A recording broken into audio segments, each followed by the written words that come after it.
Good morning, good afternoon, and good evening. It's a pleasure to have you join us for day 2. Today's event is by invitation only for government officials and ADB staff. At today's smaller event, you'll be able to unmute yourself and join in the discussions, as well as submit questions through the Q&A box. But before we start today's discussions, I'd like to briefly recap what we covered yesterday. Day 1 included 6 sessions delving into social protection for economic inclusion, focusing on the graduation approach as an important strategy to reduce poverty and address remaining inequality in the Asia-Pacific region. We featured 12 speakers, including Abhijit Banerjee for the keynote address, as well as speakers from the Department of Labor and Employment of the Government of the Philippines, ADB, Innovations for Poverty Action, and BRAC. Given the tremendous impact of COVID-19, we need innovative approaches to strengthen social protection systems. The graduation approach is one such holistic solution for building long-term positive change and resilience among the poor. We learned about how the graduation approach builds onto existing programs with relatively fewer new components, thereby adding value to the ongoing social assistance provisions. We also discussed the highly relevant findings from the implementation of our first completed graduation pilot in the Philippines and how ADB is supporting 4 new graduation programs across 3 countries. So now let's shift to what you can expect today. As I mentioned earlier, today's going to be different.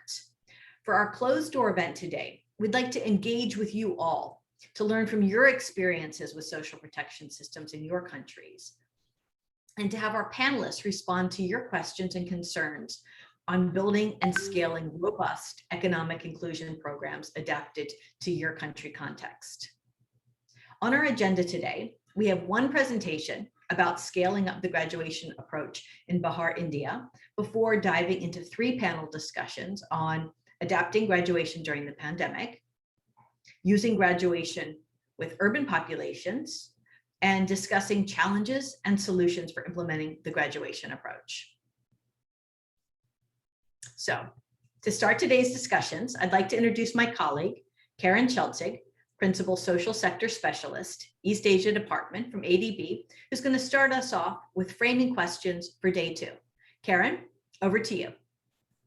Thanks so much, Lainey, and good morning, everyone, from a gray day in Beijing today. I have been asked to start off this first session of day 2 by just recapping a little bit first about the basics of the graduation approach. Lainey just summarized that we spent some time yesterday talking about how graduation programs build on existing government initiatives. Few components are entirely new.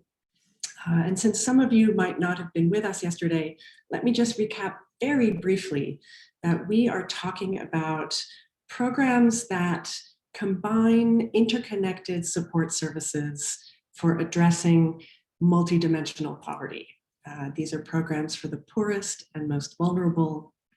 And we have sort of 5 key elements, key building blocks that graduation programs offer, starting from a foundation of social protection or social assistance, so cash transfers, sometimes food or other in-kind transfers, then including coaching and mentorship, livelihood and skills training, social empowerment, and financial inclusion. And a key takeaway yesterday was that most of these elements, like cash transfers to support consumption or behavior change communication, livelihood support, TVET, right, technical and vocational education and training, these are programs that predate the adoption of a graduation approach. So they imply, little to no added costs, especially when we consider that graduation programs are usually time-bound. They might run for 18 or 24, 36 months. So there's a clear time-bound nature to these interventions. We also emphasized yesterday that it's that coaching element, that psychosocial support that's often very important. And a good colleague of mine once referred to the coaching as the glue that holds it all together, which I liked very much and which stayed with me. So that's just a quick overview, and I will let you know that our recording of yesterday's session will be available online, so you can go back if you weren't able to join us and view some of those sessions. So for today, for this session to start day 2, we asked several government colleagues, government counterparts, to speak very briefly about how they are planning or implementing or scaling up graduation in their country, or why they're interested in graduation as a possible solution to the specific challenges that they face. We also asked whether they had any questions about graduation that they would like to see answered in the sessions that follow today. So basically what we want to do in the next 20 minutes is frame the day's discussions and have some questions posed that we can keep in the back of our minds as we go through today. Beyond those that we've invited to speak, everyone is welcome to share any questions in the chat box. We'll collect these and I'll share them later toward the end of the session and read them out so that we can all have a summary of what people are thinking, what they would like to address today. So yesterday I introduced briefly that ADB is supporting a new graduation initiative in Mongolia that will work with 1,500 households. And so for this morning's session, I asked Minister Arian Zaya from the Ministry of Labor and Social Protection to take about 5 minutes to give us a bit of background on the poverty context in Mongolia and what sorts of targeted programs to support the poor and vulnerable exist, and why she's particularly interested in the graduation approach. And I also wanted to know if anything like that had been tried before in Mongolia. So let's hear from Minister Arian Zaya.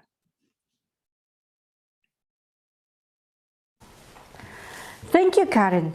Thank you and all the distinguished guests of Asian Development Bank for holding this online event on adopting the graduation approach in Asian Pacific region. Ladies and gentlemen, herewith I would like to share the current socio-economic situation of our country, measures implemented towards poverty reduction and potential of the graduation approach, which is actually right now in progress of implementation in Mongolia. In recent years, Mongolia's macroeconomic situation has been unstable. According to the Household Socioeconomic Survey of the National Statistical Office of Mongolia, the national poverty rate in 2018 was 28.4%, although the poverty rate has fallen by 1.2% compared to 2016. Still, almost a third of the population remains poor.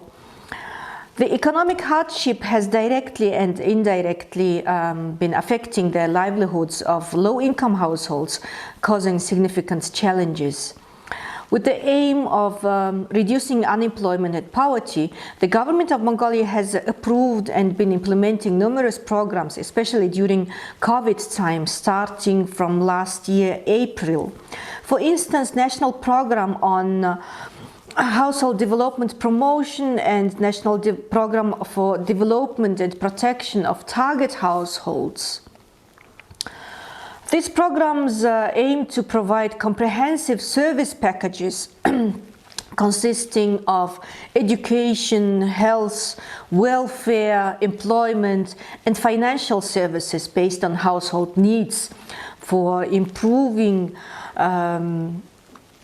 livelihoods, as well as acting as a response to the implementation of sustainable development goals. The purpose of the Household Development Plan was provided a package of social services to households and citizens in need of social assistance and support, and change their behavior and habits. Aside from these programs, the World Vision Mongolia has been implementing a graduation approach project involving 600 households for the period of 36 months. And as a result, 90% of those enrolled in this program met World Vision's graduation criteria. So the goal of this project is to lift the target households out of poverty and, most importantly, to give them a confidence with life independence. Also, the final assessment has been conducted by the specific research team to evaluate the positive changes on health and mental state and economic status of the target group members. So even though the purpose and methodology of the graduation approach is similar to the National Program for Development and Protection of Target Households, but as for the methodology aspects, we are still in need of lessons to be learned, since the graduation approach has a very high implementation rate internationally and also in our country. Economic participation is, of course, very important.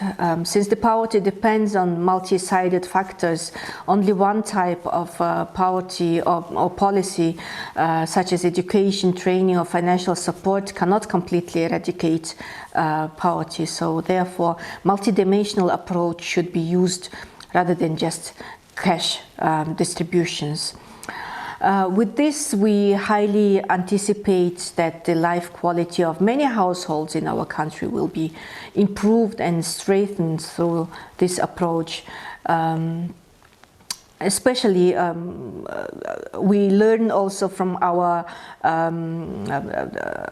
neighboring country. For example, China has just recently announced that they have reduced poverty, and it is the most important thing that the people that are living in the poverty have to have the will to get out of the poverty. They have to have faith in their own destiny. They have to participate in the battle against poverty. So the graduation approach, I think, is the most proactive way of eradicating poverty.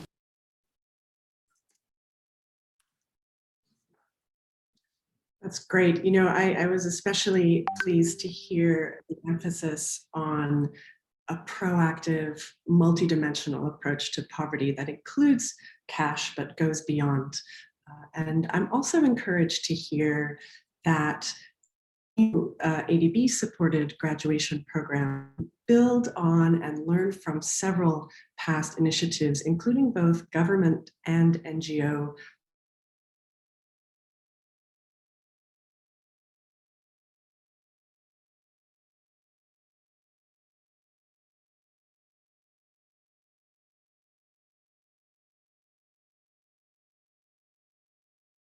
into the current social welfare and legal and policy environment in Mongolia for more sustainability.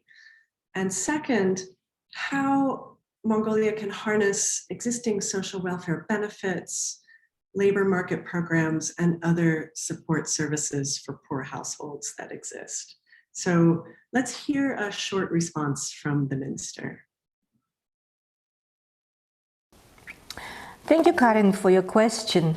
Of course, as I said previously, we are aiming to revise our welfare law, and now we're trying to target the welfare receiving households on ages and their ability and their skills. So those target households and citizens at working age who are below poverty line will be provided and required to participate in welfare programs. We will, of course, try to combine with the labor market, the job fairs, and try to match them with freely on the market jobs. and activities of pensions, benefits, food, health and education support to continue receive pensions and benefits, and depending on how well they are meeting these conditions, as well as the amount that can be adjusted or decreased to stop the or subtract the programs. Implementing long-term services to improve livelihoods and poverty reduction of target households and citizens. Intentionally successful programs to help poor households out of poverty by training, developing guidances, helping them to kind of manage their household budget, consumption expenditures, increasing income, how to raise their capital. Also, support programs will include, of course, comprehensive individual and group counselings, rehabilitation, life skills, job trainings, independent living skills. So we try to really work with the target household members very closely and change their behavior and attitudes.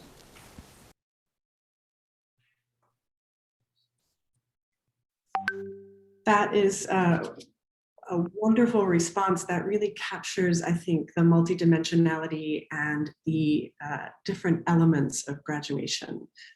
So many thanks to Minister Aryan Zaya from the Ministry of Labor and Social Protection in Mongolia.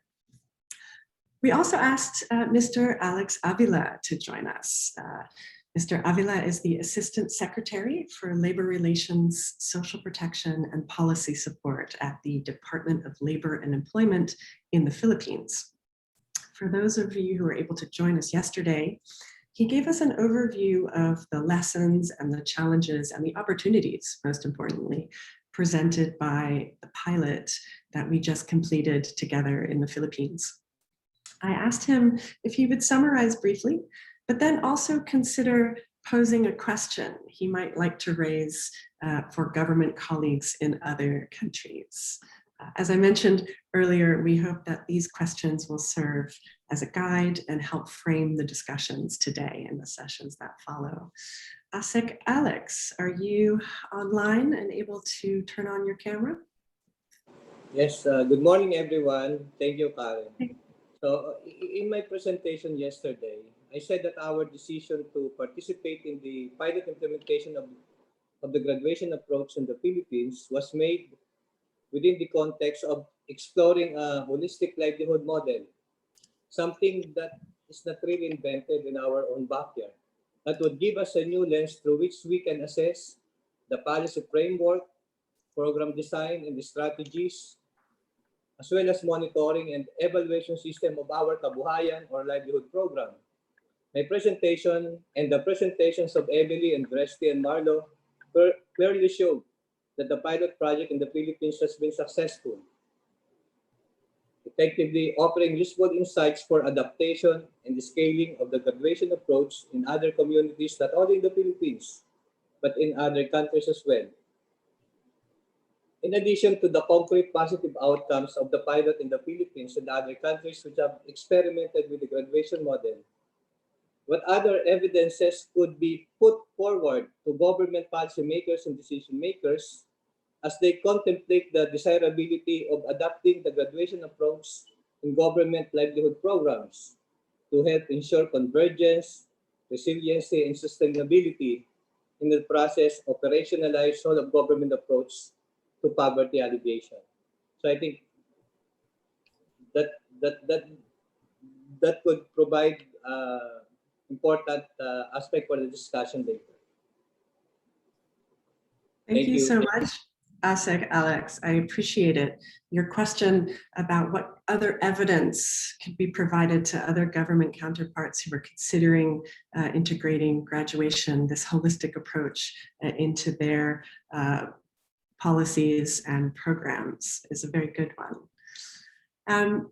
Let me now invite Mr. Ajit Ranjan, who is the State Project Manager of Jivika with the government of Bihar in India, to give us a very quick teaser of the presentation later, and then in just a couple of minutes, and then also share a question that he thinks might be useful for other government counterparts to consider.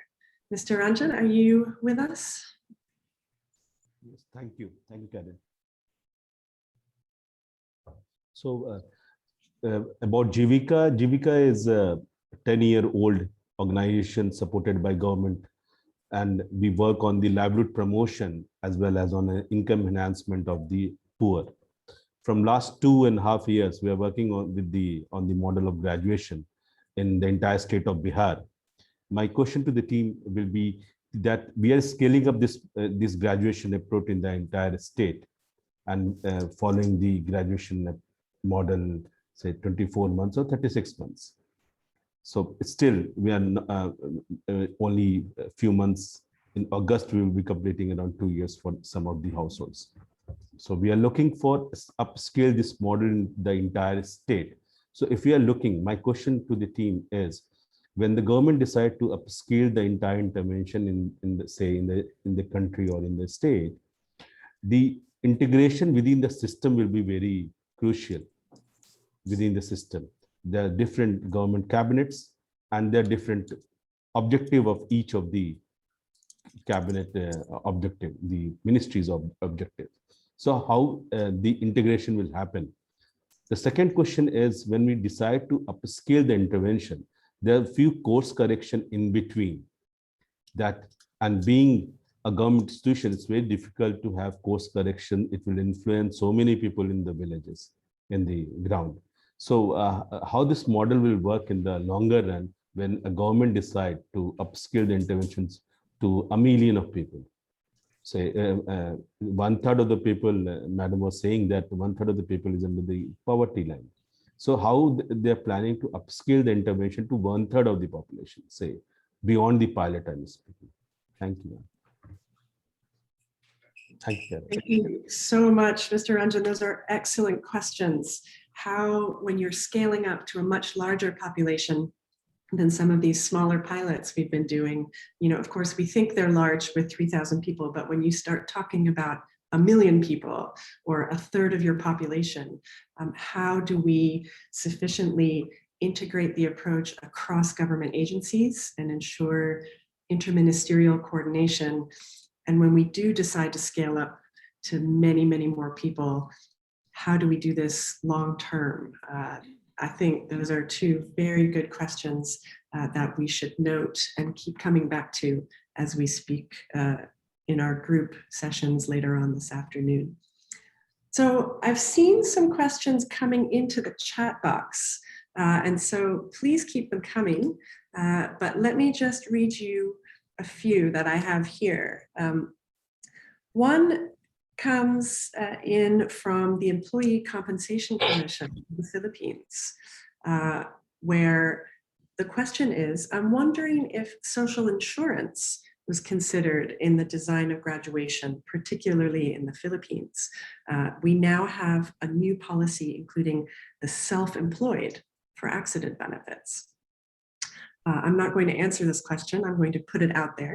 But I will say that we also heard yesterday from our keynote speaker, Nobel laureate Abhijit Banerjee from the Massachusetts Institute of Technology, that he recommended very much that we consider social insurance alongside graduation programs, where, of course, social insurance includes things like accident benefits, unemployment insurance, pension insurance, as opposed to social assistance, which is more the non-contributory types of assistance. So another question from the chat box is, how can governments with limited human and financial resources effectively execute a graduation program that requires intensive coaching and mentorship from paid staff? That too is an excellent question, because we often hear that while there is such overwhelming evidence that the impacts of graduation are durable, they last beyond the end of the program, everyone is better off. We also hear that such programs can be expensive. They are time and human resource intensive. The coaching alone can take up a large chunk of a budget in addition to the asset transfers and the cash transfers. So naturally, governments might wonder, how do we do this if we have limited human and financial resources?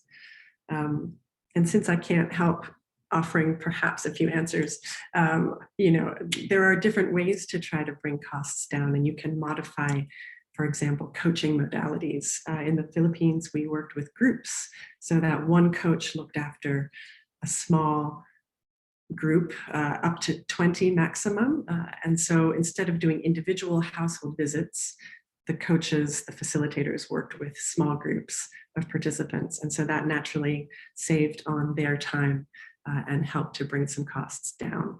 We also heard yesterday from our colleague, Dean Carlin, from Innovations for Poverty Action, that they are experimenting with technology, which especially in the COVID times where we can't do face-to-face coaching as much, using technology from cell phones and messaging, short films to bring that encouragement element to people in easier, faster ways.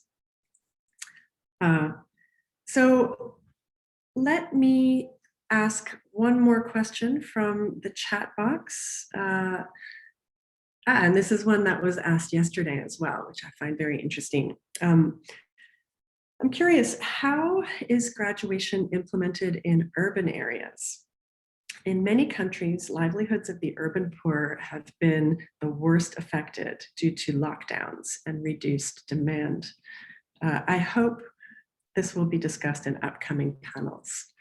So that too, another very, very good question, because in the past, or in the sort of original graduation approach, pilots and programs, these were often very rural interventions, working with the rural ultra poor. And so a lot of the interventions involved, for example, livelihood support, livestock and other types of rural livelihoods.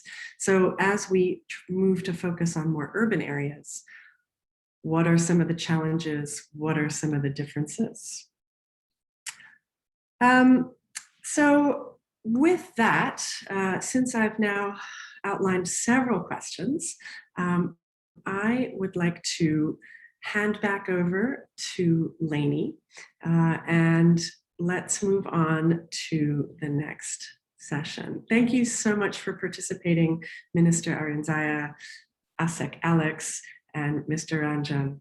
I think that was very helpful to help frame the discussions today. Wouldn't you agree, Lainey?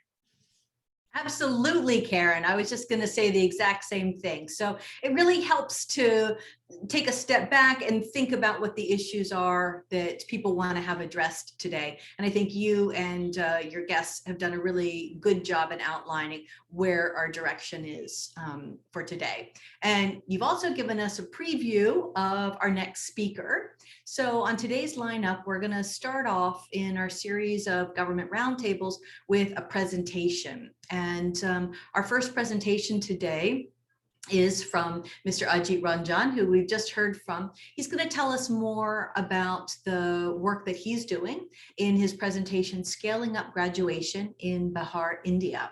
So without any further ado, over to you, Mr. Ranjan.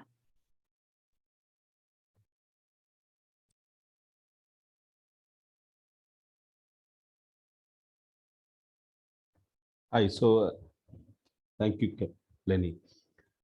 So in the presentation, can you please connect? So while we are connecting, so Jivika is basically a government institution which catered the poverty in the state of Bihar, India. And we have a coverage of around 12 million people we are promoting in the livelihood sector, or say in the vulnerability reduction sector. Next, please. So This is the entire model on which we are working. We have a core model where staffs are engaged, project staffs are engaged, and we have a set of model where the institution, community-run institution, promotes the economic as well as food, health, security, and credit linkages, financial inclusion part of a family. So we have a community institution model. We mobilize around 10 to 15 women, one woman from one household into self-help groups, and these self-help groups is promoted in the village organizations and further into cluster level federation, and each of the community institution has a different role to play. So if we talk about SHG, they promote about training, financial inclusion, and saving part. If we talk about the village organization, it is promoted for the convergence and food and health security. And the third one is cluster predation, where we promote the economic cluster, say livelihood, farm, agriculture, livestock, and enterprise promotion happens to these cluster predations. And we have a coverage in the entire state, in all the villages, in all the, say, blocks where we called. And the objective of Jivika is to have a sustainable community institution to deliver the targeting customized solution to these households based on their requirements. So it's a bottom to top approach where the society customize the model and integrate the different departments of government to deliver to these households. So there are different examples where the government has tie up with the society, which is run by the government only under different department, rural development department, to cater the needs of the poor. So if we talk about the Honorable Prime Minister, Mr. Narendra Modi, had just in the COVID time, he has said that one ration card, one public distribution, the food security card to one household. So there the government has tie up with society because we have extensive coverage to deliver this one ration card to each of the households during the COVID period. So this institutional architecture is basically the economy of scale model, where the government feels that one of the question which Karen asked, that how can we cannot hire so many people to deliver this graduation model in the entire state or in the entire country. So this can be one of the model where we feel that the economy of scale will happen. So it's basically a training of trainers. So it's basically we train our staff, they deliver to the leaders of this federation, and they further support to the household which we targeted under the graduation model.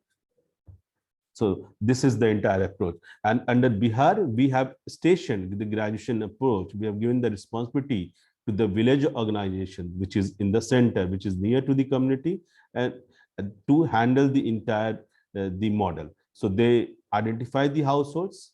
They also coach the households. They also transfer the consumption support to these households, and also promote the enterprises with these households. So they have also a market, say, so they are in a village organization, there are 200 women, and a shop is open for the ultra poor. They also have some market to buy off. Next, please. So this is basically a Jivika presentation where we talk about different models which we are running, different intervention which we are running through this institutional platform. We are running financial inclusion, say, linkages with the nationalized banks for the bank credit linkages. We are also working on the financial literacy, public insurance, which one of the question was. So we ensure the insurance of each of the households, not only life insurance, but also the livestock insurance. And we have different help desks to support this financial inclusion team.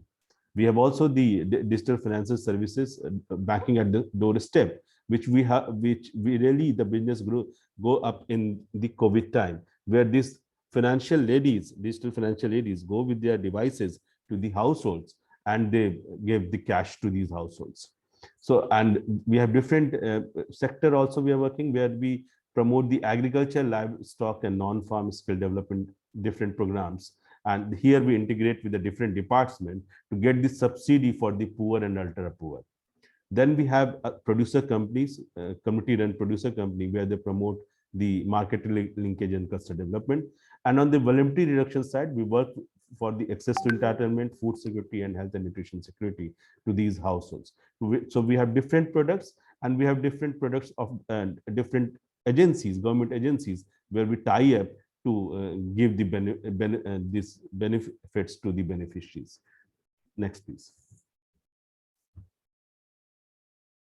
So with the ecosystem of Jivika from say decade, last 10 years, we have promoted about 10 million households in all the villages of Bihar. Around 2 million small farmers are working with us. We have around 1.2 million small enterprises and 10 lakh strong institution, 1 million basically. So this is just a number which says about the scale in which we are working from last 10 years. Next, please. So now the model which we are all we all came together to about the graduation approach model, which government of Bihar has adopted and stationed in the society. So it's a unique program in terms of where the government claims, where government were claiming that they are running so many poor schemes for the to cater the needs of the poor households. But in 2016, the government realized, 2018, the government realized that there are certain pockets which have been left out, which needs to be catered differently, which needs to give an additional support. Where we found that through JPOL and PI, with different partners, they came together and they said that the model of graduation can be adopted by government of Bihar. And where we adopted this model in August 2018, and we followed this model. So graduation approach of BRAC, we have seen the lessons from the ongoing project we have seen, and then we customize the entire model in our framework of Jivika. So that we have done. So we don't talk about 24 months, we talk about their integration with the core model of community. They take part in the SHG meeting, VO meeting, and all that in the coming 2 years. So we added some of the indicators also, and we also have communitization of the entire process has done. So this is the budget outlay which the government had given to this model, and the support is coming from different partners: JPOL, South Asia, Bandhan, Co-Nagar, PI, and Co-Impact. Co-Impact is our technical partner in terms of as a donor agency. Next, please.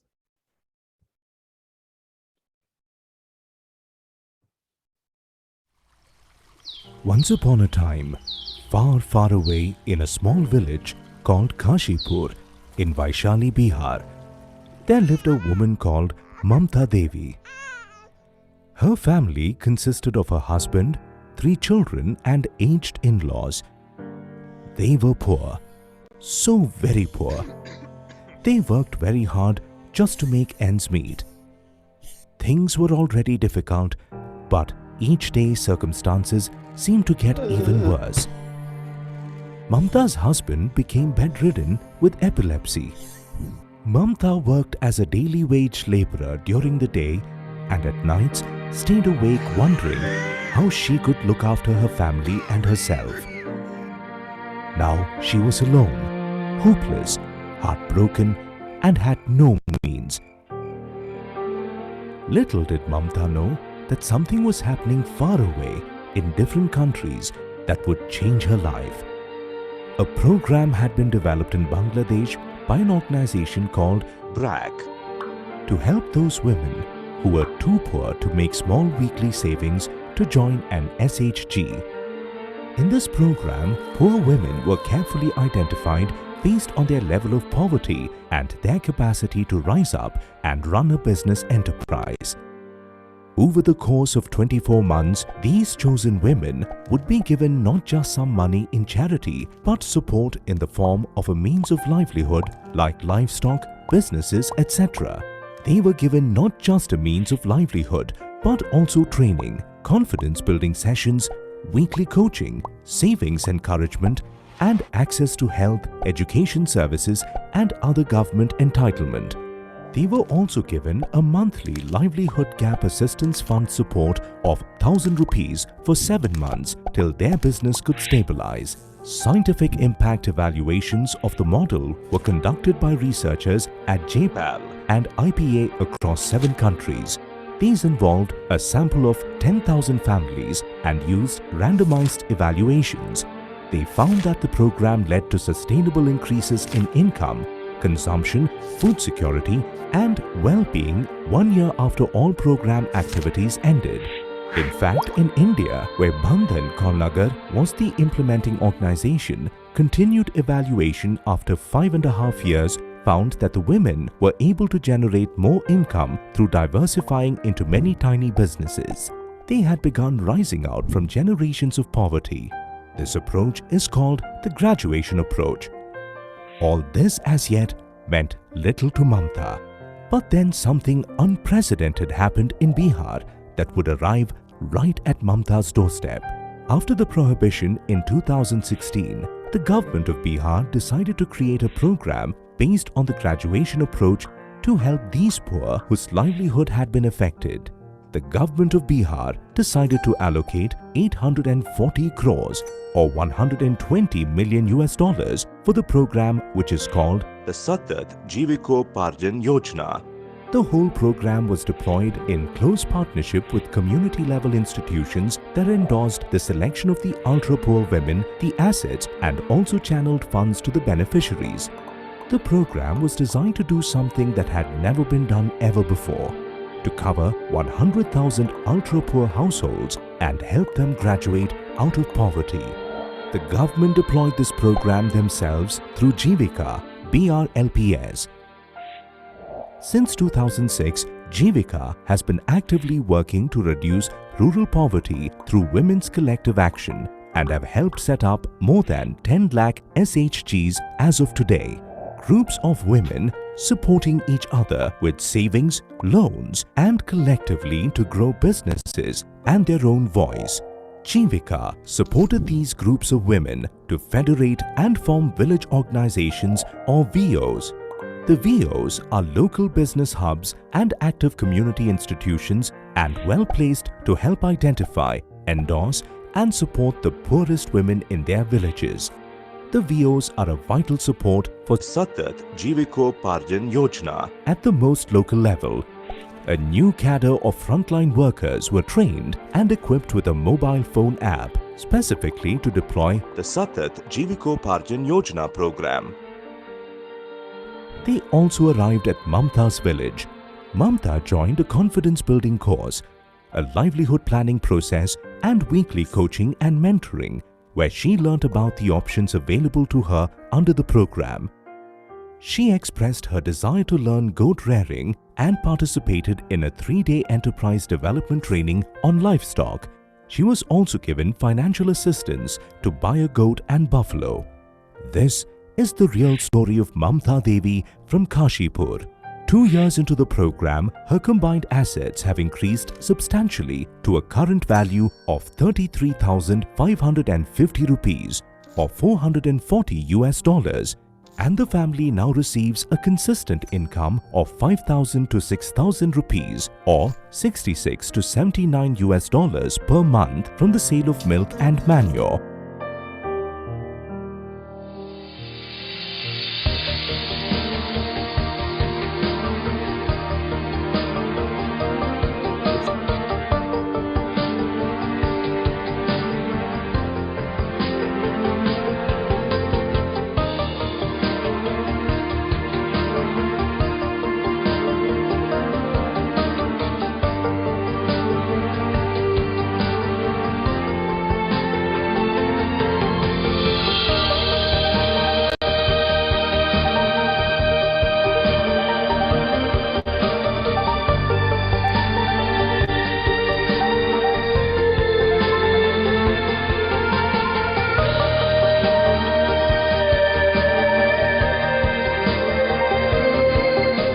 More than 1 lakh poor like Mamta have already been touched by this incredible program.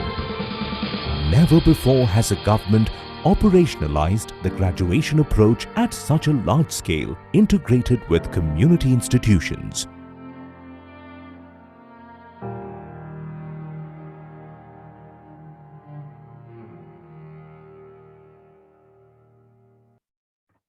So, thank you. Next, please. So this is basically the model which we are implementing in Jivika, and why this program has been stationed. Was the win-win situation for Jivika also. So if we talk about the socioeconomic consensus which was done by government, it also says that some of the people has been left behind. The second is if we talk about Jivika has a model which was supported by the World Bank, in which we have mobilized around 80% scheduled caste and scheduled, which was supposed to say that these are the most poorer women in the villages. So for us, it was a win-win situation that government has decided to run this program from Jivika. So when we done the study in 2016-17, we realized that 20% of the households were left behind because of certain reason, which is also a reason for exclusion: not confident, not aware, no money, not present. So no money for mandatory saving, around 18% were coming. So for us, it was a situation where we can run this graduation model. Next, please. So about the customization, the entire model, where the technical partner were saying that we promote the consumption support. We give consumption support. We talk about the livelihood gap financing to promote the livelihood aspect within the households. So that's the customization we have done. We also have given some roles to our village organization to transfer and endorsement of the village of the households. So these are the 8 steps which we take to identify and support these ultra poor households. We identify through village organization. We do a micro plan, which is basically a family investment plan. What does the family wants to do with the money? So that's the enterprise selection which we do. Then we support with the livelihood gap assistance fund for 7 months, transfer the productive assets, and the live coaching through flip charts, to other training materials. We give support to these community professionals, which is the staff of the village organization. Then we promote saving encouragement, weekly mentoring and coaching around 18 months. And then we promote these ultra poor households to be part of self-help groups, so that the continuous support can be given. During the COVID also, being part of the SHG, they have given the SHGs and the village organization given additional benefit, say of food security to these households. The health support, emergency requirement, if there is a requirement in the household, they're promoted. So in our case, a village organization is there in the villages to coach and support these ultra poor households. Next, please. So this is the basically the model where we identify. So we have around 10,000 community professionals presently to work with these ultra poor households, and they're paid very little in terms of money, if you can talk about. There are 2,800 frontline workers. So these community resource persons are basically not a full-time job. It's a part-time job where in a year they will get engaged around 50 to 60 days, just to have a feedback from the community, to train this community, to see that whether the model. So it's basically a monitoring and capacity building cadre who goes to the household and see whether the dedicated frontline workers are supporting the households or not. So it's a cross-cutting model.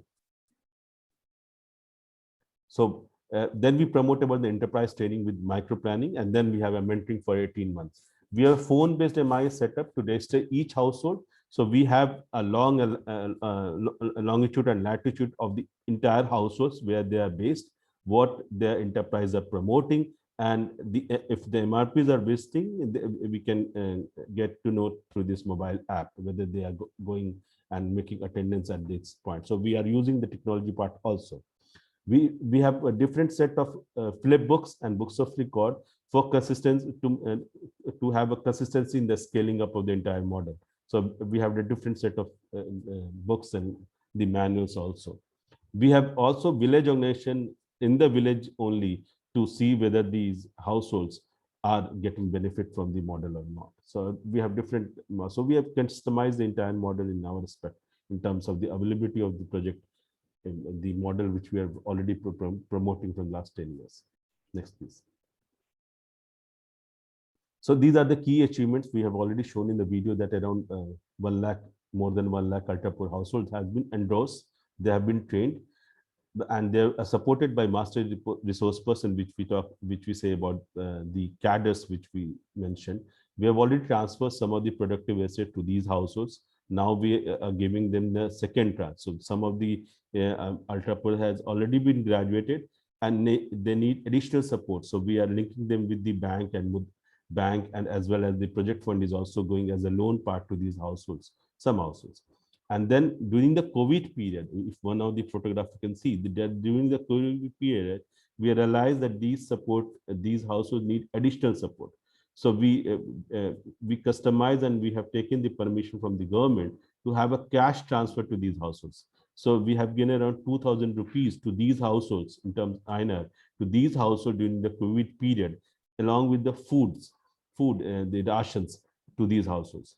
And we have also converged these households, the households which are eligible with the public distribution system, food security program of Government of India and Government of Bihar. So during the COVID, we ensure that the food is available in these households along with some money. We also, so for the implementation of the entire program, we have not hired a full-time employee within the system.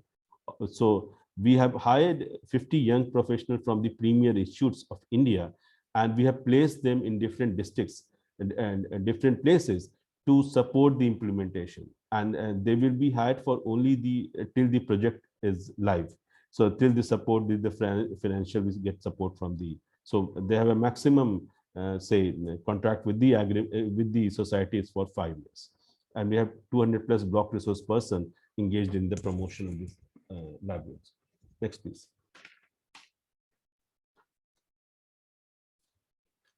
So these are the critical factors which we feel that is required when we scale up for any model. So whether it is Jivika or whether it is ultra poor. So we talk about the customization of the ultra poor graduation model in our aspect, in terms of, say, we have given the higher role to these village organizations in identification, in the transfer of money, and as well as in the transfer of the productive assets and monitoring of these productive assets. So we have communitized the entire model. We have also, for the economy of scale purpose, so if we hire a staff, we can, in that money, we can hire 2 to 3 master resource person. And they are based in the villages also. So they are trained, and further they provide coaching and handle support to these ultra poor households. On the system strengthening part, to universalize the entire program, to scale the entire program, we have developed different resource pool guidelines, which are a part-time basically employee of Jivika, guideline, operational training manual, and IC materials to support the system strengthening part also. Further, we have also, at the government level, we have an integration approach where our Secretary, Rural Development Department, conducts a joint meeting with different departments to help us in the convergence, say in convergence for housing, convergence for, say, labor, convergence with the labor department, which includes the placement of youths in the formal sector. And being a government and non-government also, we have a flexibility to have a course correction within the system. So whenever a learning comes from JPOL and team or within the system, we do customize our model, and there are different course correction which we have done in last 2 years. And we have a strong MI system to track the program rollout and monitoring of this entire outcome indicators. Next, please. So thank you so much. This is the presentation from Jivika. Thank you for the invitation. Thank you. That was a fantastic presentation, and I loved the video, and your photos really helped bring that to home to help us understand the impact of the work that you're doing. So thank you very much for that presentation. I note that a number of people had questions for you, but as you're going to be joining us in our last panel session today, I hope that we'll be able to get those questions to you so people can hear your replies during that session. instead. But for now, I'd like to go ahead and move on to our next session, which is our first panel discussion, which is entitled Adapting Graduation to the COVID-19 Context. Obviously a really relevant topic for us all now. So let me go ahead and introduce our moderator, who is my colleague, Mr. Amir Giuliani, who's a young professional in the Southeast Asia Department at ADB. So Amir, the floor is yours. Hi, Lenny. Thank you so much for the introduction. I am very excited to be moderating this panel on adapting graduation programs to the COVID-19 context. We'll be hearing from experts who have been working very closely with graduation programs here in the Philippines. So before I introduce our panelists and speakers, can I encourage everyone to post your questions and comments at any point during this session in the chat box. Please feel free to mention your country and department before posing your question, and we'll do our best to ensure that as many questions and comments get addressed and shared with the speakers. So with that, let me introduce our participants for this panel. Our first speaker who will introduce the topic a little further is my colleague, Yukiko Ito, who is a senior social development specialist within the Sustainable Development and Climate Change Department. Yuki has been spearheading a lot of the graduation work that we're doing and supporting through the ADB. And so she'll provide a little bit of an introduction to the topic further. We have with us Assistant Secretary Rhea Peñaflor, the Assistant Secretary for Specialized Programs, Department of Social Welfare and Development here with the Government of the Philippines. We also have our research and implementing partner, IPA's representative, Nasrina Sampako Badiri, who's the Country Director for Innovations for Poverty Action here in the Philippines. And then also Marlo Popes, Field Manager for the BRAC Ultra Poor Graduation Initiative. So you can read bios of our panelists and experts further on the screen. For this panel, the structure will be that we'll hear first from Yuki, who will provide an introduction to the panel. And then I'll take advantage of my role as moderator to pose the first set of questions to our panelists, and then we'll aim to get audience questions answered as well. So Yuki, over to you. Okay. Thank you very much, Amir. So thank you, everyone. So this session on adapting graduation to the COVID-19 context, we'll be discussing about how the graduation approach, or so we call the economic inclusion programs, can be adapted in the context of the COVID-19 recovery for the poor and the vulnerable segment of our society that we serve. As we all know, and as we have all experienced for the past 1 year or so, the social economic impact of this virus has been devastating for many, many countries, creating joblessness, reaching a high record of it. And as a result of this prolonged lockdown, many of the working age populations in the informal economy now have shifted to become the so-called the new poor, demonstrating actually their vulnerability against these kinds of shocks. So we have also seen disproportionate impact between perhaps the urban and the rural poor, especially in this COVID-19 pandemic, with the reverse migration happening from urban centers to rural areas for many reasons, but for health concerns and due to loss of jobs in their cities. So as some of you may recall from yesterday, VP Susantano mentioned in his opening remarks yesterday that the pandemic is expected to push at least about 70 million more people into extreme poverty in 2020. And we all saw that the social protection played a very important role in responding to these poor and vulnerable people that had been affected by the pandemic and the associated, of course, the lockdowns, by riding on to the existing social protection programs that were available in respective countries to rapidly support their citizens in need. For all of us, COVID-19 has indeed become a wake-up call and demonstrating the importance of having a stronger policy response to support the poor and the vulnerable to withstand against these shocks by strengthening their resilience and to prepare for any kind of future shocks.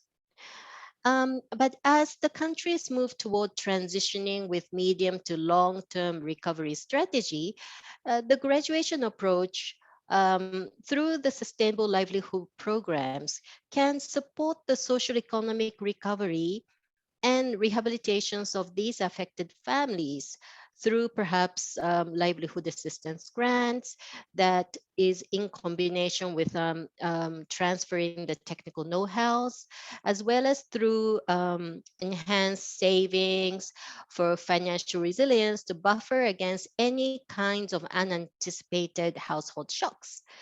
As you recall, Emily yesterday explained about the findings and the results from the Philippines graduation pilot mobile phone quick survey. Evidence shows that increased household resilience against the COVID-19 shock along some of the dimensions, particularly in the areas of financial security, food security, and mental health.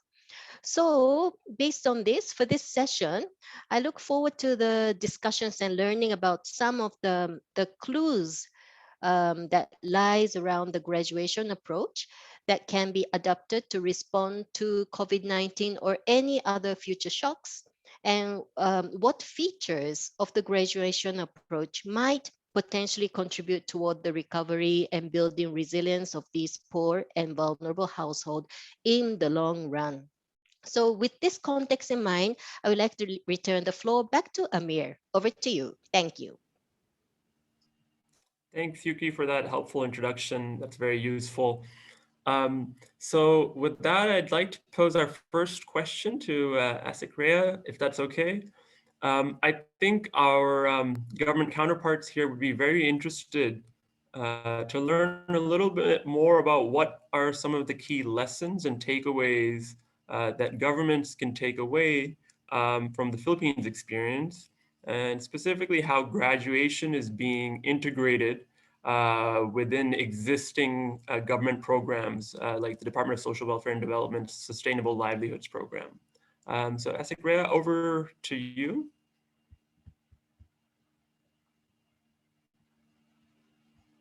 Your Thank you. microphone Yes. might be on Thank you. mute. Okay. Okay. Thank you Here. very much, Amir.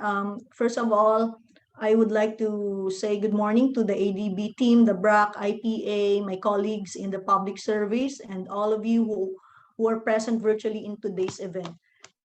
Allow me to greet as well all women here. A happy Women's Month. I'm honored to be part of this event, the Social Protection for Economic Inclusion, adapting the graduation approach in Asia and the Pacific. A year into the pandemic brought innumerable challenges for social protection delivery in the Philippines, but on the brighter note, provided opportunities to strengthen the system. The Philippine Department of Social Welfare and Development, or the DSWD, has been implementing the Sustainable Livelihood Program, or SLP, since 2011 through a two-track program, the Micro Enterprise Development Track and the Employment Facilitation Track. SLP, as one of the core programs of the DSWD, aims to reduce poverty and inequality among poor households by providing capacity-building activities to its program participants, leading the highly vulnerable households toward economic stability by giving them access to livelihood opportunities such as employment and establishment of micro-enterprises through the provision of its various interventions. Through the years, SLP stays committed to its objectives of building the strengths of its program participants to achieve improved livelihoods. Meanwhile, the Philippines Conditional Cash Transfer, or the CCT program, locally known as Pantawid Pamilyang Pilipino Program, or the 4Ps, provides conditional cash grants to the poorest of the poor in the Philippines. The program aims to break the cycle of intergenerational poverty by keeping children aged 0 to 18 healthy and in school so they can have a better future. By combining and harmonizing elements of these two existing DSWD programs and integrating the graduation approach methodology, the Padayon SLP graduation project was conceived. Addressing the challenge of ensuring a sustainable pathway out of poverty includes but goes beyond the current DSWD convergent strategies, which aim to harmonize specialized programs including 4Ps, SLP, and Kalahi Seeds National Community-Driven Development Program. The graduation approach aims to equip extremely poor and vulnerable populations with the tools, access to resources, livelihoods, and increased self-confidence to graduate into sustainable livelihoods, strengthening the long-term resilience against shocks such as the COVID-19 pandemic through the provision of seed capital fund under the SLP's microenterprise development track. The Padayon SLP will adopt the graduation approach strategy of conducting intensive monitoring and coaching to the identified participants. Furthermore, with the conduct of the localized market assessment in the target areas, the program participants will be able to choose from a menu of livelihood projects that are assessed to be viable and economical, but at the same time will fit their individual knowledge and skills. The Padayon SLP project targets the 4Ps beneficiaries that have attained level 3, or the self-sufficiency level as per the social welfare and development indicators, or what we call the SWIDI. SWIDI is a tool that aims to determine the level of well-being of Pantawid beneficiaries so that appropriate interventions will be provided to them, not just by our department, but by other social protection program implementers as well. The target 4Ps beneficiaries for Padayon SLP have never been recipients of any livelihood interventions from SLP. To achieve the objectives of the program in helping the poor, marginalized, vulnerable, and or the disadvantaged households maintain thriving livelihoods, the program participants should be well guided, starting from the inception up to the full operation of their chosen livelihood projects. One of the key features of the graduation approach is the intensive monitoring and coaching of the program participants. With a lower caseload of the implementing Padayon SLP staff, regular visits will be part of the overall concept of this project. The Padayon SLP staff will be visiting the program participants twice a month to monitor their progress, provide added interventions if needed, like for example, trainings and seminars, and conduct coaching and mentoring sessions. Through the graduation approach, SLP will be providing holistic interventions to our program participants through its 4 pillars: livelihood promotion, social protection, financial inclusion, and social empowerment. SLP values our partnership with the local government units, or our LGUs, and stakeholders.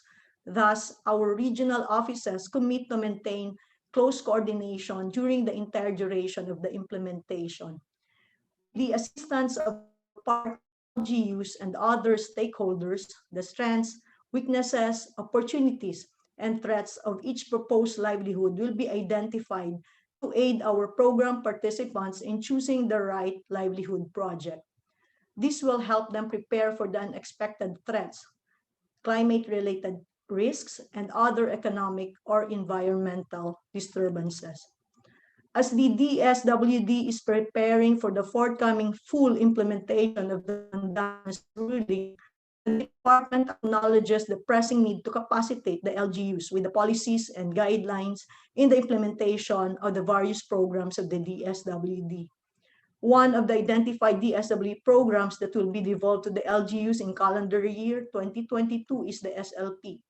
In response, the capacity building for LGUs is already part of SLP's transition plan on devolution. Simultaneously, as DSWD commits to capacitating our LGUs, we also sought the commitment and support of the 5 LGUs, our champions, to the pilot implementation of the Padayon SLP graduation project during the series of courtesy visits conducted in the pilot field offices. Through their unequivocal commitment in the Specific Implementation Agreement, or the SIA, the LGUs agree to adhere to the policies and guidelines in implementing all DSWD Padayon SLP-related activities and sustain it even after the completion of this pilot project with DSWD. Finally, the department has crafted the Sulong Recovery Plan, or the strategic focus utilized to leverage our nation's good governance recovery plan, increasing the capacity of LGUs to improve the delivery of social protection and social welfare services in response to the pandemic and prepare for the full implementation of the Mandanas ruling. And before I end, I would like to thank all those helpful insights from our speakers yesterday, as well as today, because we have learned from them and their recommendations, key lessons we have duly noted, so we can better improve our Padayon SLP graduation project. Thank you very much for your kind attention. Thank you, Amir. Back to you. Secretary, thank you so much for your response. It's actually really wonderful to see that the SLP program will be leveraging some of the evidence-based elements of the graduation approach to help beneficiaries transition into sustainable livelihoods and really embark on a pathway out of poverty. And one of the things that I took away from what you were saying is that you don't always need to necessarily reinvent the wheel, but leverage your existing infrastructure and programs and enhance it by pursuing evidence-based policies. So that's great to see and hear. My next question will be to IPA's Country Director, Nash. If you could give us some insights on what design features and mechanisms that you think were particularly important as part of the Dole graduation pilot that helped beneficiaries improve their financial health, food security, and mental health during the COVID-19 pandemic. We heard during the presentation yesterday from Emily that the graduation pilot so far, based on mobile phone surveys, helped to build household resilience along a range of dimensions. So it'd be really interesting to hear your insights on what were some of the driving mechanisms and channels for those impacts. Thanks. Thank you, Amir and Yuki. Thanks as well to the rest of the ADB team. And also BRAC, thanks as well for co-organizing this event. And I'd also like to greet my co-panelists, Asik Rhea and Marlo, as well as good morning to all of our government partners who are here with us today. Just to go back, Amir, to some of the discussions we've had yesterday. One of the things that we learned is that the goal of the graduation approach is really to bring about sustainable increase in the recipient's economic self-reliance, as well as nutrition security. And because graduation programs include several components and interventions, we are really just starting to unpack this. We need to test components of the program and variations of these components. In the Philippines pilot with Dole, ADB, and BRAC, we had a randomized design in the evaluation, and we had 3 treatment arms. All were beneficiaries of the 4-piece program. We also had a control who were also beneficiaries of the 4-piece program, but were not offered the graduation approach, right? And so we were looking at group livelihoods and group coaching, individual livelihoods and group coaching, and the 3rd treatment arm was individual livelihoods and individual coaching. In other countries, we see promising earlier results in a range of outcomes. And this particular pilot in the Philippines had several key extensions and really looking at whether group coaching rather than individual coaching approach can work effectively or even better than the other pilot models, right? And also, can livelihoods organized in groups unlock economies of scale? Results in our recent COVID-19 survey, which was conducted in 2020, showed that improvements in economic resilience, food security, and mental health during a time of economic pressure, were really seen. Specifically in terms of livelihood, graduation treatment livelihoods is top 3 among income sources for the households. In terms of income sources, graduation also added new income sources to the household. We also see that in terms of being able to cope with the impact of income loss, treatment households were less likely to reduce food consumption, right? And so that leads to food security as well. Treatment households also were receiving better food security. We see some increase in meat consumption. There was less likely to reduce portion size, less likely to reduce the kinds of food eaten. And this is extremely important at this time because we've seen reduction of incomes in many households during the time of COVID, not just in the Philippines, but also in many other countries. IPA implemented a survey, global survey in many parts of the world called Research for Effective COVID Response. And we did that as well in the Philippines in July 2020. And we saw that in the Philippines, households across the country experienced difficulty buying the usual amount of food because of decreased income. We also saw a depletion of savings to pay for food, healthcare, and other expenses that are common among households across country. In terms of mental health, we see that during our COVID response survey, we see positive impacts as well, right? More treatment households reported not feeling worried or anxious. More treatment households were not feeling depressed or hopeless. And I think this was a discussion earlier on how, we should always look at, how do we keep that hope alive amongst people to continue fighting against poverty. In terms of what are driving these results, we really continue to unpack these drivers. And the combination of hand-holding through coaching, consumption support via the Conditional Cash Transfer Program in the Philippines, or 4Ps, were really important mechanisms on top of the asset transfer. And both of these mechanisms, which were intended to encourage the beneficiary to further invest in the asset rather than consume it, right? We see this in other contexts, really, like we see in the Ghana study of the graduation pilot, that hand-holding and coaching was able to provide households the know-how on how to take care of the asset, while the consumption support helped absorb short-run shocks. And so that's probably the case as well in the Philippines, because the pandemic was really, really a shock to most households as well. In Uganda, we see that beneficiaries of a village enterprise program when they were left to themselves without training and mentorship, really struggled to make productive investments with their assets, maintain them, and even derive sustained value from these investments. In other ways, however, graduation programs are really well placed to help people deal with the increase in informal employment, which the pandemic has caused. Most graduation programs operate in rural areas where self-employment in agriculture is already common, and livelihood options typically focus on agricultural assets. However, there are also open questions right now, such as, can programs be adapted to support recent returnees, for example, from urban areas who lost their jobs? Do they have the resources to enroll, new beneficiaries at scale? Graduation is already designed for the people who would be hard hit by COVID, who are vulnerable to economic shocks, since we are seeing that people are being pushed into the informal sector. And most of the livelihood interventions are for the informal sector, specifically, the micro enterprise as well. And just to conclude, we see in preliminary results, as we've mentioned, that the graduation program in the Philippines really has had positive impacts across multiple measures, and we see promising evidence that graduation offers protection to extreme shocks, such as the pandemic.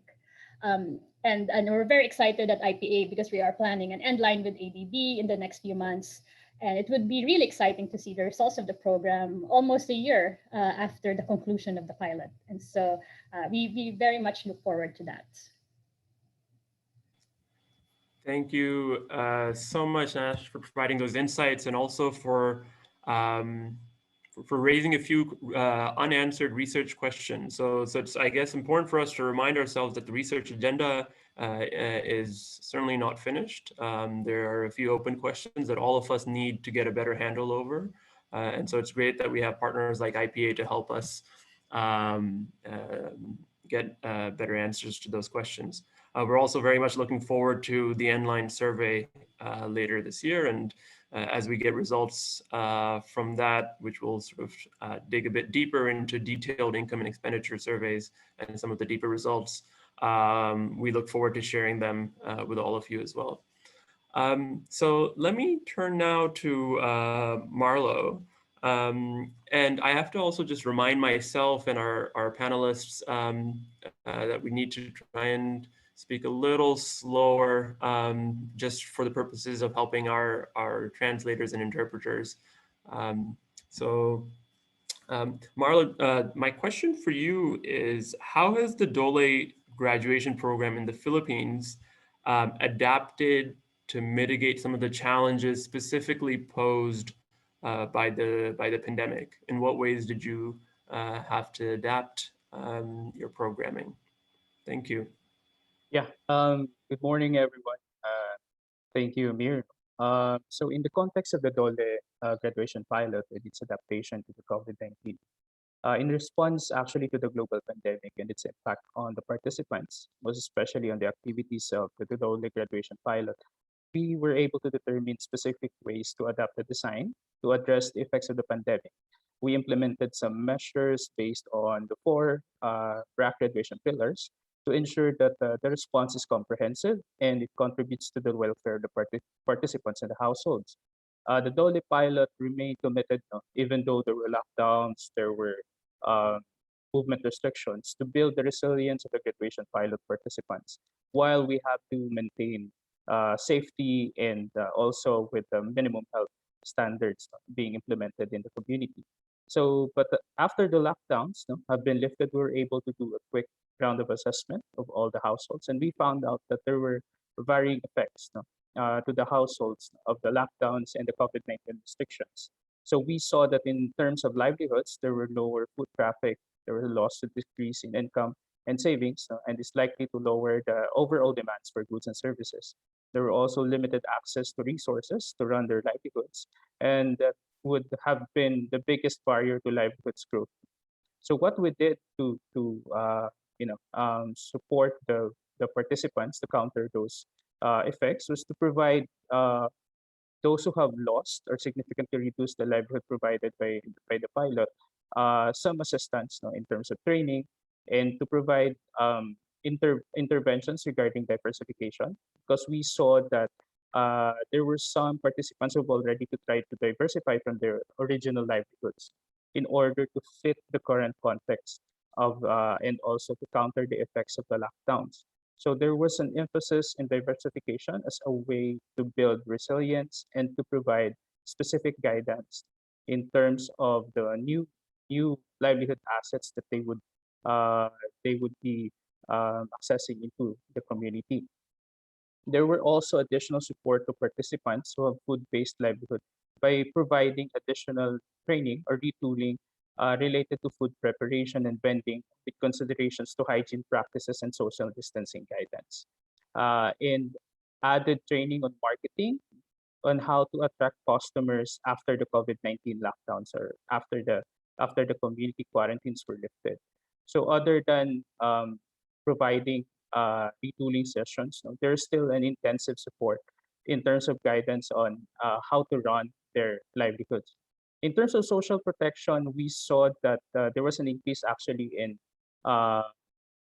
knowledge on hygiene and health-seeking behavior, but we still had to reinforce that because of to dispel and eliminate any misinformation about the use of the face shields, the use of the alcohols, because that was what we saw in the field about misconceptions about the hygiene and the use of the face mask. And we had to increase our visibility in terms of the knowledge sharing about healthcare and health-seeking behavior, that they still had access to healthcare if ever they need them in the community. So we want to reinforce their confidence that if ever they get sick, there is still barangay health clinics and the local health offices that would be able to help them.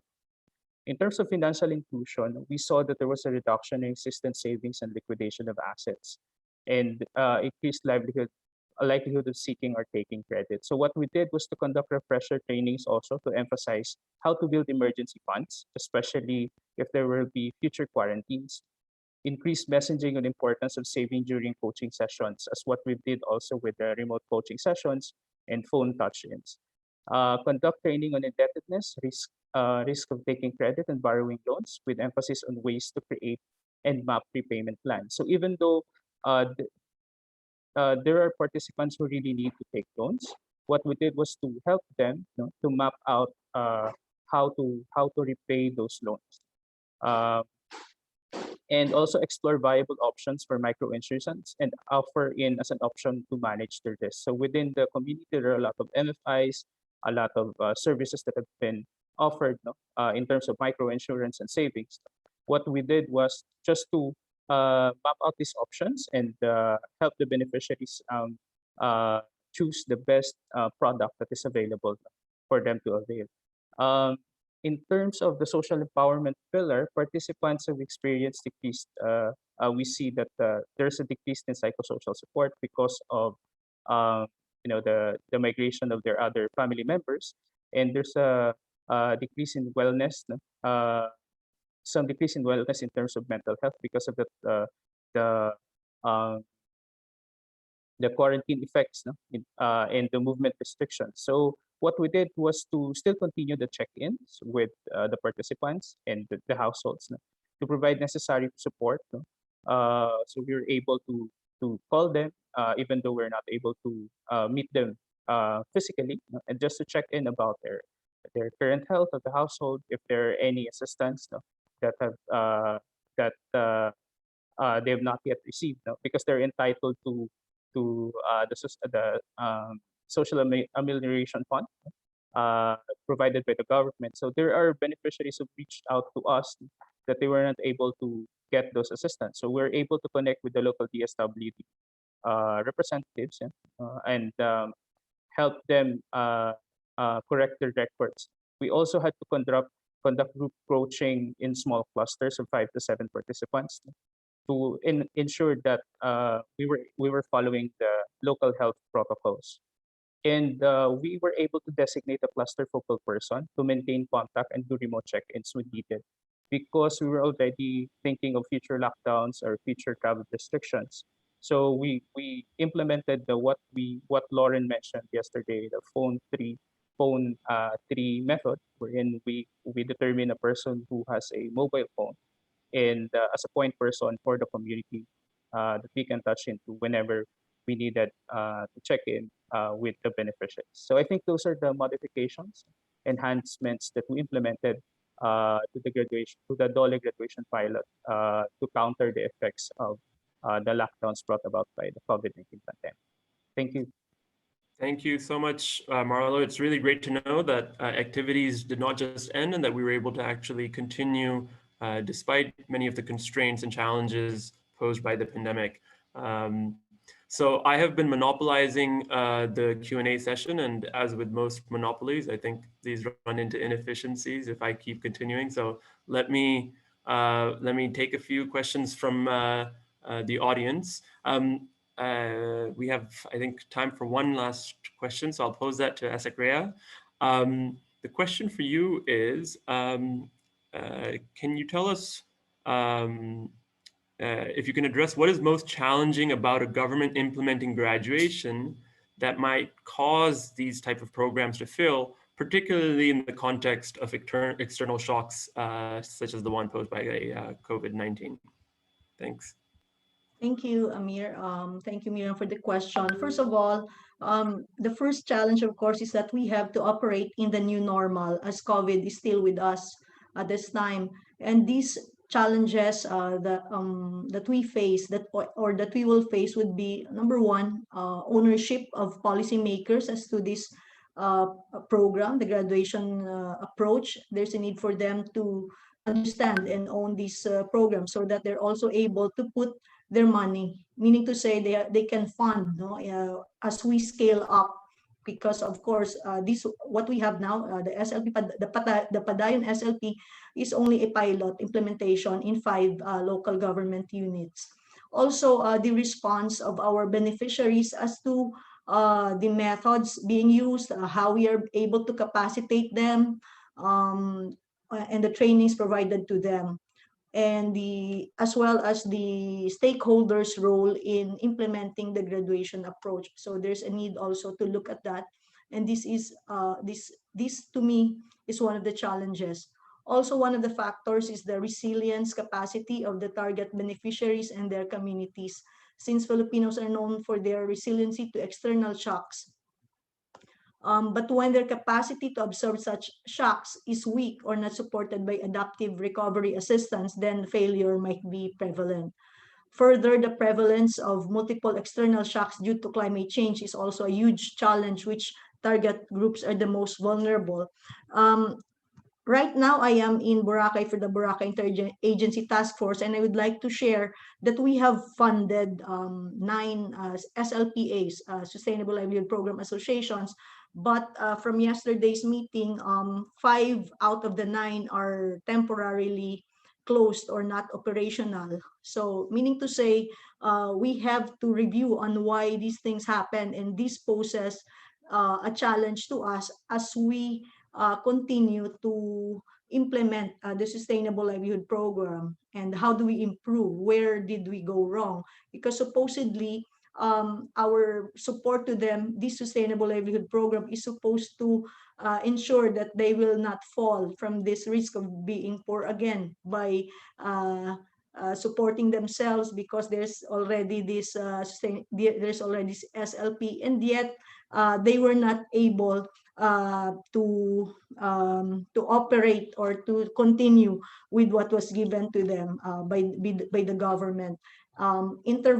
These interventions must be checked on why they are not operational, but also keeping in context that from March to October, Boracay has been closed, so it was not open to public. So there are other factors, but that it's not supposed to weaken or not to support them as as the Sustainable Livelihood Program is supposed to support them because of these shocks and risk, as these contingencies arise.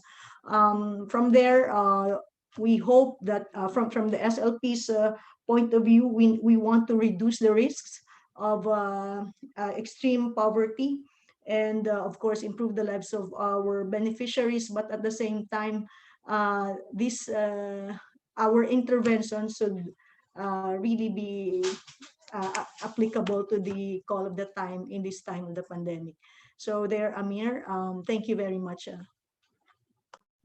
Thank you so much, Astakrea. Really appreciate your insights again. We had one question on how ADB has been supporting the graduation program. And so part of this was addressed during the presentation yesterday. And we'll be sharing the presentations from yesterday as well. So you'll be able to learn a little bit more about how ADB has been supporting graduation programs in Asia and the Pacific.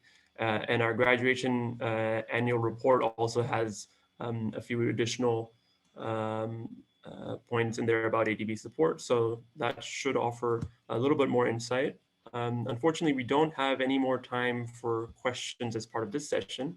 But I think, what this session has taught us is that the Philippines experience provides a really good example of how graduation can be adapted in the context of COVID-19, and how governments can leverage existing infrastructure and often need to, including that of a large social assistance program, to continue providing support to the poorest and most vulnerable.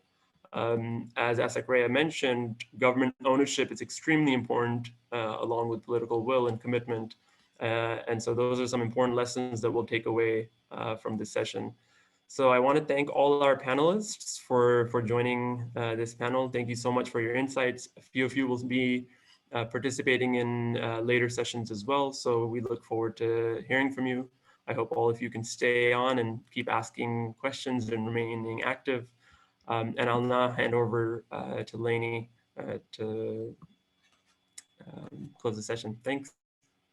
Thank you, Amir. And thanks to the panelists for such a really fantastic discussion. And you've taken the theme of adaptation of the graduation approach, which we're going to continue to look at after the break. We're going to stop now for about a 6-minute break.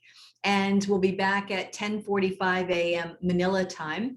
And that time, we're going to move to the panel discussion again on adapting the graduation approach, this time for resettled populations in the urban context. So please enjoy a short break. And if you are just joining us, or if you haven't yet, please feel free to use the chat box to introduce yourself and or to ask your questions. So thank you and see you after the break.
Okay, everyone, are we all back and ready for the next session?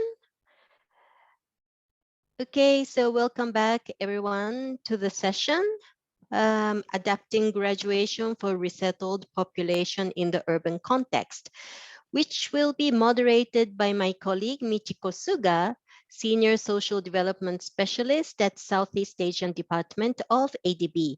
But before I hand over the floor to her, I'd like to reiterate and invite you all to share any comments or questions that you may have during the presentation so that you don't forget in the chat box.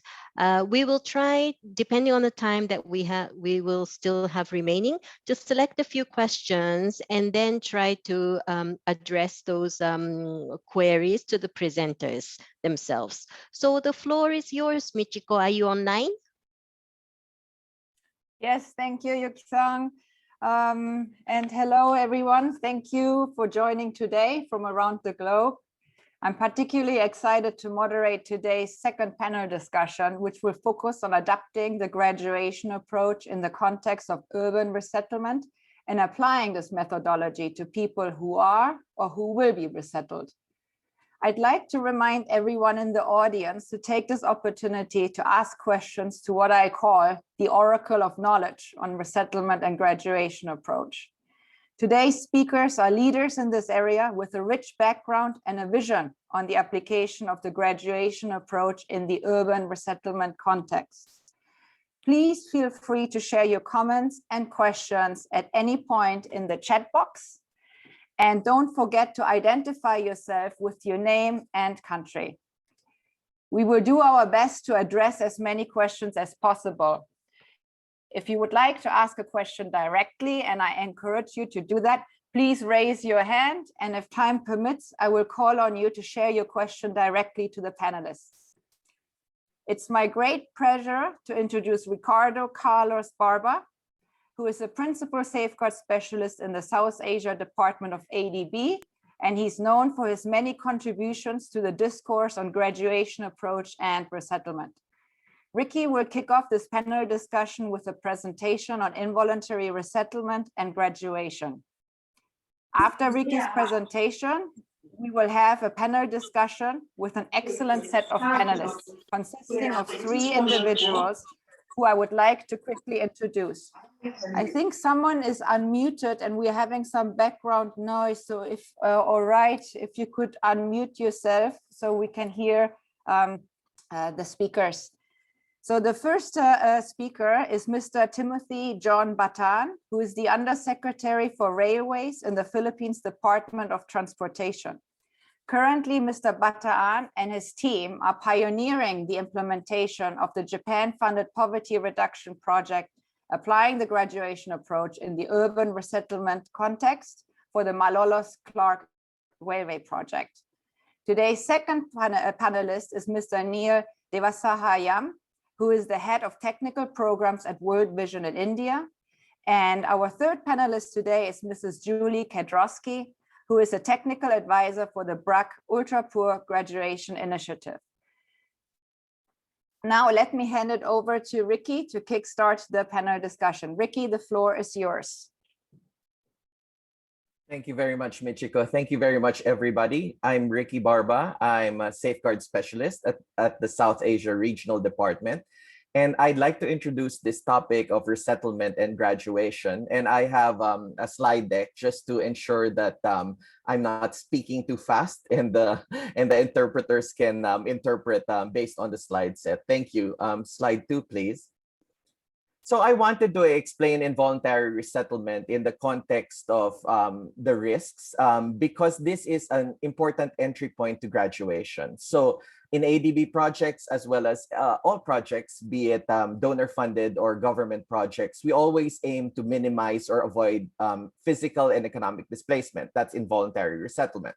But when you cannot minimize this, then you have to ensure that the risks associated with resettlement are addressed. So I turn to the risk of impoverishment framework of Michael Chernia to illustrate how involuntary resettlement and graduation has a good fit. So the risks of impoverishment on the right side are landlessness, joblessness, homelessness, marginalization, increased morbidity, food insecurity, loss of access to community assets and services, and social disarticulation. I know that was too fast, but I'm going to dwell on these things, so I'll repeat it again. The next slide, please. So in a traditional involuntary resettlement plan, there are some risks whose strategies are quite straightforward. For example, and I cross out or I tick off the ones that are on the left side, landlessness and homelessness are often automatically addressed in resettlement planning. Why? Because a lot of resettlement plans will have, particularly those that are large operations, will have a government sponsored or a project sponsored resettlement site, right? So there will be no risk of landlessness and homelessness because the homes will be provided. Similarly, I cross out increased morbidity and food insecurity, because usually these resettlement plans ensure that these issues are addressed. For example, in increased morbidity, these are the strategies for this include water, sanitation, solid waste management within the relocation site, and ensuring proximity to health services, or if they are not available, incorporating a health center in the site. Food insecurity, on the other hand, because the context is urban, this is not a very big risk, because unlike when you're doing resettlement operations in the rural areas, food insecurity is often a high risk because land is the source of the food security. So if you are affecting cropland, etc., livestock areas, then food insecurity is a very important risk, but not as much in urban operations where you do urban resettlement. So we are left with the ones that are more difficult to address: joblessness, marginalization, loss of access to community assets and services, and social disarticulation. Why these are the risks that are important to address in involuntary resettlement is because these are the ones that you cannot transplant. So resettlement means you're moving people from one location to another, right? You're displacing them to another location. And for example, livelihoods are related to local employment pathways and labor market potentials that you cannot just transplant. Same with social ties, community support, and linkages to social services, which are often related to the site that they are coming from. So if you can see the items that I have left on the right side of the screen, they have a high degree of correlation with the graduation program's pillars, right? Which are, and I'm sure everyone can recite this by now, social protection, livelihood promotion, financial inclusion, as well as social empowerment. And trust me, I'm not looking at the screen. I have known that by heart ever since I was introduced to graduation. Next slide, please. So I want to also explain it through a project that I am a mission leader for. So we are processing this project. I'm the mission leader in Tamil Nadu, and this project has a large amount of resettlement involved. This is because this is an affordable housing project, all right? So it has three outputs, and the first output is construction of affordable housing. The second is actually through a financial intermediary to ensure there are more rental housing where they are needed. And the third is regional planning. I focus on output one, which is affordable and improved housing for vulnerable communities constructed. Next slide, please. So I just want to explain the context of why there is large-scale relocation in this project. We are working with the Tamil Nadu Slum Clearance Board. So we are working in 9 areas of Tamil Nadu. The left map is what shows Tamil Nadu, and there are 9 housing sites. The maps on the right, there's 2 with a blue shaded area, and the yellow shaded area are flood maps. So blue are the actual flood risks, and yellow is the modeled flood risk. So I know it's a bit small, but if you can see, there are orange dots in the 2 maps. Those orange dots represent slum communities, right? So it's very clear that there are communities that are at risk, the ones in the orange dots that coincide with the blue lines in the blue boxes and the yellow boxes. So there is no possibility for in situ improvement where they are, because they are at threat in the next flood event to be rendered homeless. So they have to be relocated. Now, I know every involuntary resettlement specialist first first thing is that if you have to move them close. Unfortunately, also because of the climate risks, we try to be as close as possible, but it cannot be too close because otherwise there's a climate risk. Next slide, please. How does graduation program fit into all of this? And this slide just shows that you can no longer do in situ improvement. They are at risk of flood. They are actually on the banks, and they actually cause risk to the whole city because the flood retention capacity of these waterways are no longer possible. So another part of the project, which I can discuss in a future time, is actually ecological restoration of these flooded areas. Next slide, please. So again, going back to the graduation, you will design according to location, ensuring that all amenities are there, but clearly there are still your big risks, right? So how graduation fits in is that it can look at the issues holistically to ensure that support to those who are moved. If you can imagine, we have been talking about external shocks, COVID, etc. Well, resettlement is also an external shock. It really changes lives of people who you move. That's the reason why graduation can support them by tailoring for relocated households a program to ensure that those who are vulnerable are supported or assisted. Now, what we've learned so far, the project is under design, is that the Tamil Nadu government itself has a lot of programs which fit into the graduation program. And what is important is to fill some of this for their deficiencies, but more importantly, to sequence it very properly. Next slide, please. So, for example, we have learned a lot that actually, if you plan graduation ahead, as was talked about yesterday, you can incorporate the graduation program in the resettlement operation. So, for example, this is a layout for 500 households of the relocation site. And you will see in one of the boxes, the one that has 713 square meters, we were able to incorporate through BRAC and through help from World Vision India, and of course, support from the NGOC of ADB and the Social Protection Group, space for livelihood activities. So that becomes now part of your resettlement planning. And to sort of ensure that all this come together, we are piloting it in 2 areas, not all the 9, but we expect that the government will then take up the 7. So I'd like to say that there's been a lot of discussion about replication, scaling up, and the costs.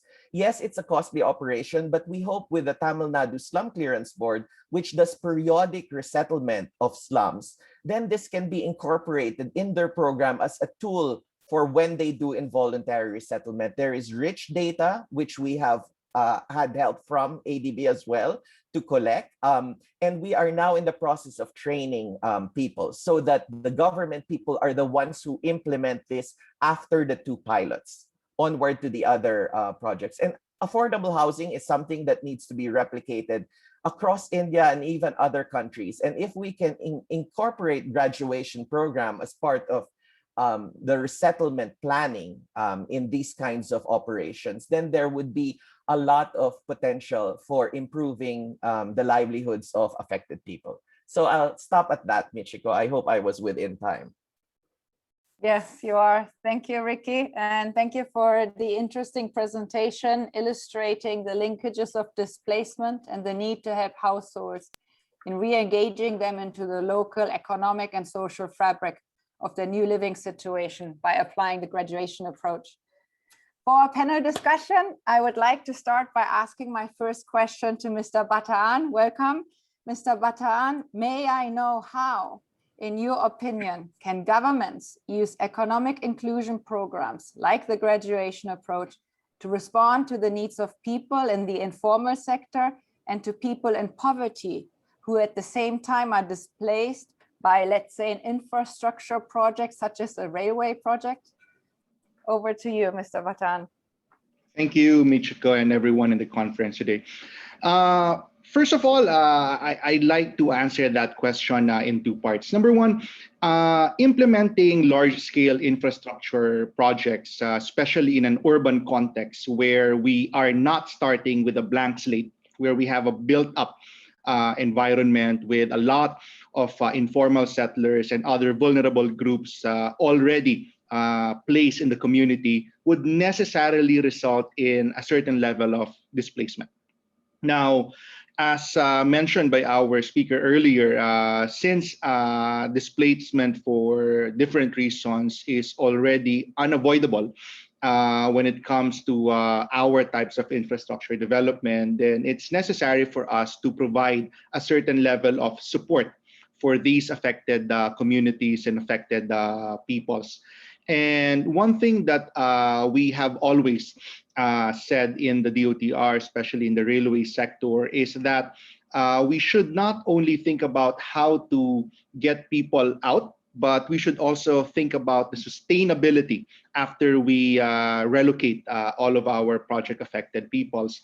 And that is why our view has always been to embrace the safeguards that the Asian Development Bank, for example, has made as a condition in the financing that we get for our projects. Some infrastructure implementing mindsets would see these safeguards as an unnecessary burden, for example. But in our experience, we embrace them because we have seen that if you are fair, if you are mindful about the sustainability of the people that you affect, then it's actually net positive to the overall objective of the infrastructure project because you encounter less resistance. And from a portfolio level, not just on a project specific level, if people know that government implements projects in a certain manner, if they know that even if they get affected by an infrastructure project, they will be treated fairly and they will have a sustainable livelihood afterwards, then they become more cooperative with government towards achieving those goals. So that's the first part of my answer there. This is the context. And I guess that is why we were, at the beginning, I was not, personally, Michiko would know about this, I was not sure about the applicability of the graduation approach to our context, because I understand that it developed from a rural, most vulnerable context of persons. And in our case, some of our project affected persons are, well, we are mostly in an urban setting, especially for our projects, and some are not as, different persons have different levels of vulnerability. So when the concept of applying the graduation approach was first introduced to us, my first question was, what are the adjustments that we need to make? Because I think one of the things, by the term itself, it's a graduated approach. Good things don't happen overnight. Good things happen when you follow a methodical, well thought of series of sequence of activities that address the different requirements of the objective. Then we were actually quite excited because it's another addition to our growing menu of approaches that have the simple objective of being fair to the people that we are affecting, not just because it's a good thing to begin with, but because it's also good for the project.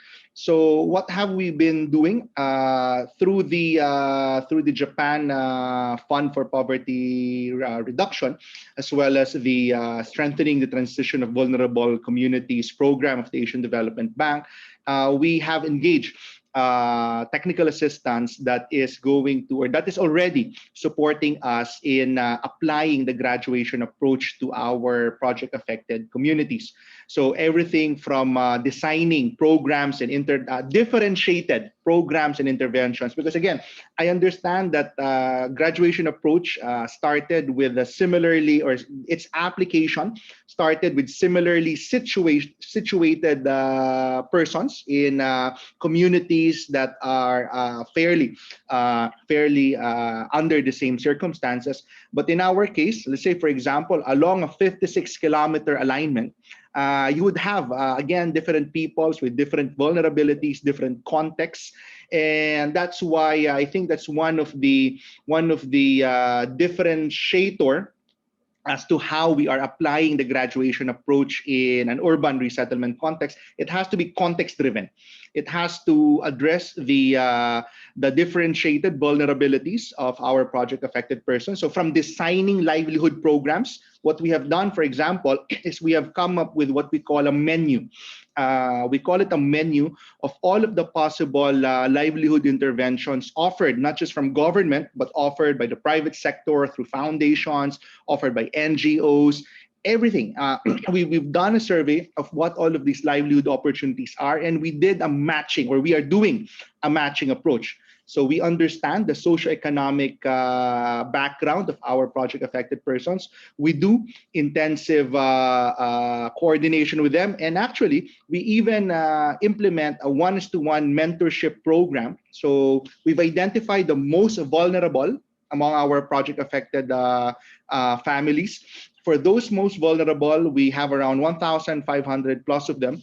We have mentors as part of the JPFR program, and those mentors, part of the interventions that they will undertake is to do a matching when it comes to livelihood opportunities. And as you would know, because as government, being unaffected, having been affected by a government project, we have a kickstart budget essentially.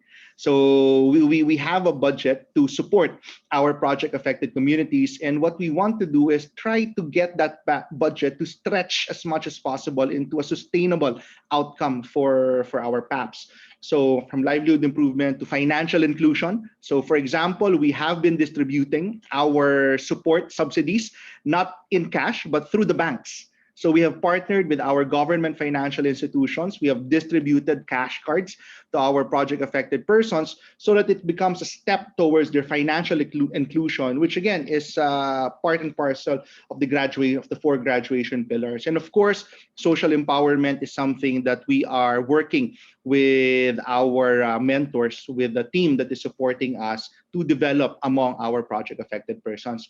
So overall, we are very excited to see how this application of the graduation approach turns out in this, I understand, pioneering application to an urban settlement infrastructure displacement context. And one of the things that we have made sure was to implement a monitoring and evaluation mechanism that is quite robust. I think we have almost completed our detailed baseline measurements. And we've always said, let's measure these things, these new things that we do, because if it works, then it becomes a case for doing things in the future in the same way. So again, we thank the Asian Development Bank for assisting us in this implementation, and we are very excited and we look forward to seeing value from this approach, not just in terms of our project, but as an overall social inclusion initiative as well. Thank you, Michiko. Thank you, Mr. Batan. And it's so refreshing to hear that the vision is not just resettlement, but it's beyond resettlement, making sure that people's lives are sustainable in their new living situation. Thank you for that. Let me move on. My next question will be to Mr. Devasaham.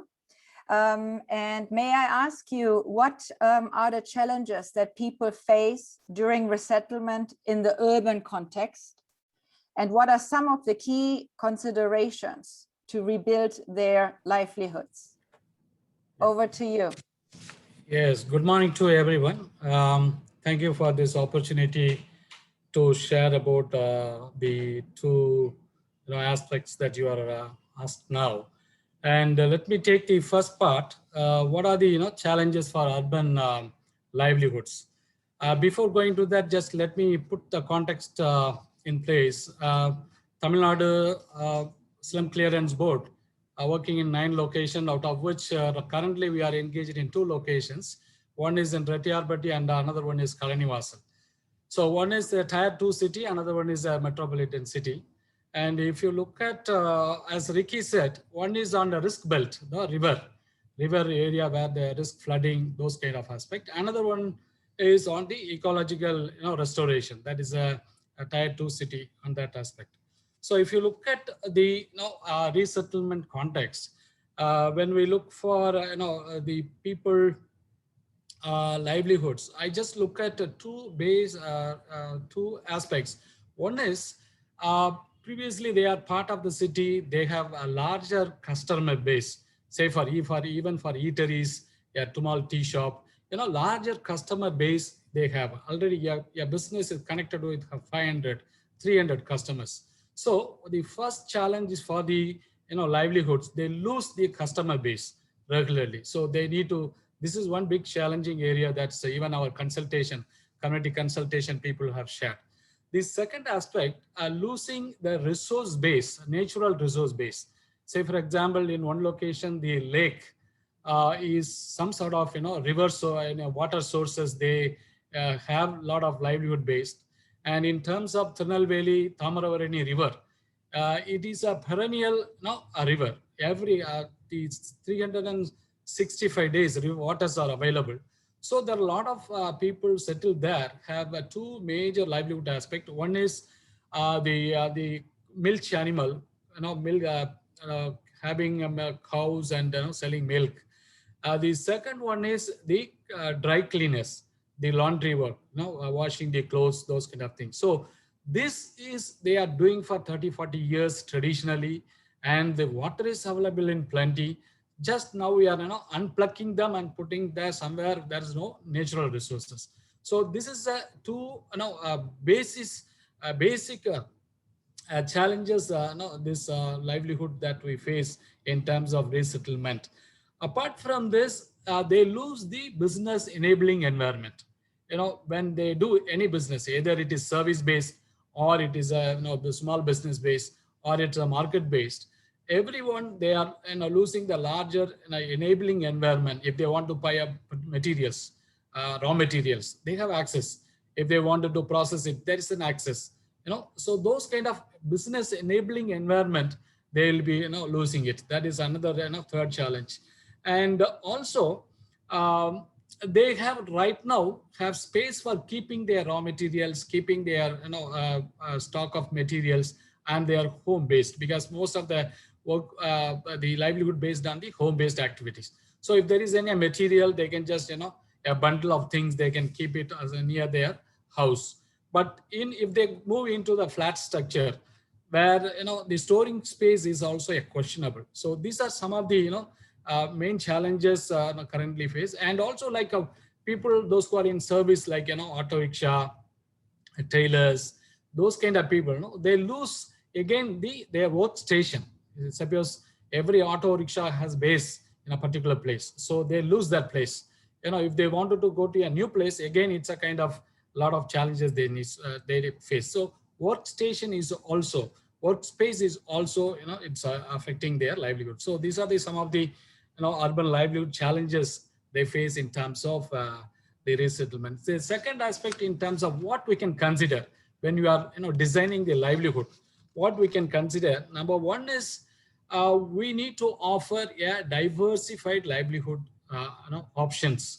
Say for example, if the dry cleaner wanted to switch over to another livelihood, what is the comfortable package he can get from us? So that is one aspect. So we need to really offer the best maximum options of livelihoods to the people, so that the choices they can choose out of the baskets of livelihoods. That is number one. That's one. The second consideration is business counseling. So when they change from one place to another, and what are the areas their businesses get affected? So we need to really give them in a business coaching, mentoring, share those kind of things to be inbuilt in our training sessions, and those kinds of consideration we need to add. The third one is when 870 households moving into a new location, especially in Kalanivasa locations, they need at least 25 services should be available in their near to their home face. Say for example, a tailoring service, a grinding service, a mixer repairing. So if home-based essential utility services, they should not go for 1 kilometer. All that should be available in the campus.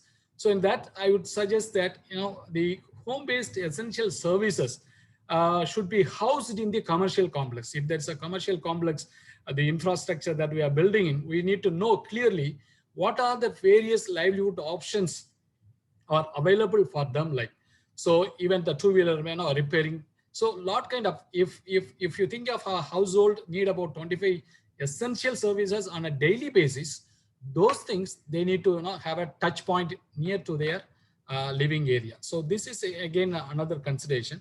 Another one is the workstations. I'm not saying that. Thank you, Neil. I'm sorry to interrupt. I think those three points are very valuable challenges that people will be facing. And I already see a related question coming in from the audience that I will ask later.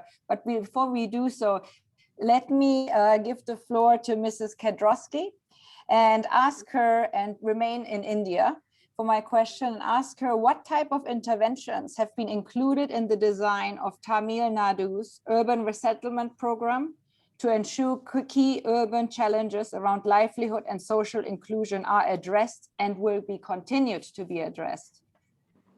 Thank you so much, Michiko, and to Neil and Ricky as well for your introductions to the program. So I'll add a little bit of texture to what Neil was describing as well.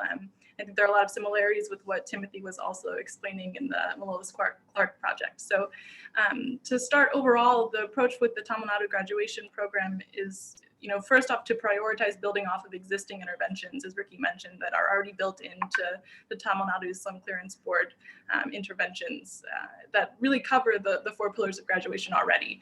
So they're really starting from a strong position of strength there. So our support to the government is largely around layering and sequencing those interventions, and then overall strengthening the capacity of the organization to really engage with households more intensely as part of this graduation coaching element, but also to build in efficiencies for scale so that they're able to reach those nine site locations and expand beyond that within the resettlement policy more broadly. So to what Neil was mentioning around the livelihoods piece, Tamil Nadu Slum Clearance Board is already providing a livelihood assistance in the form of cash, as well as training support or skills development support.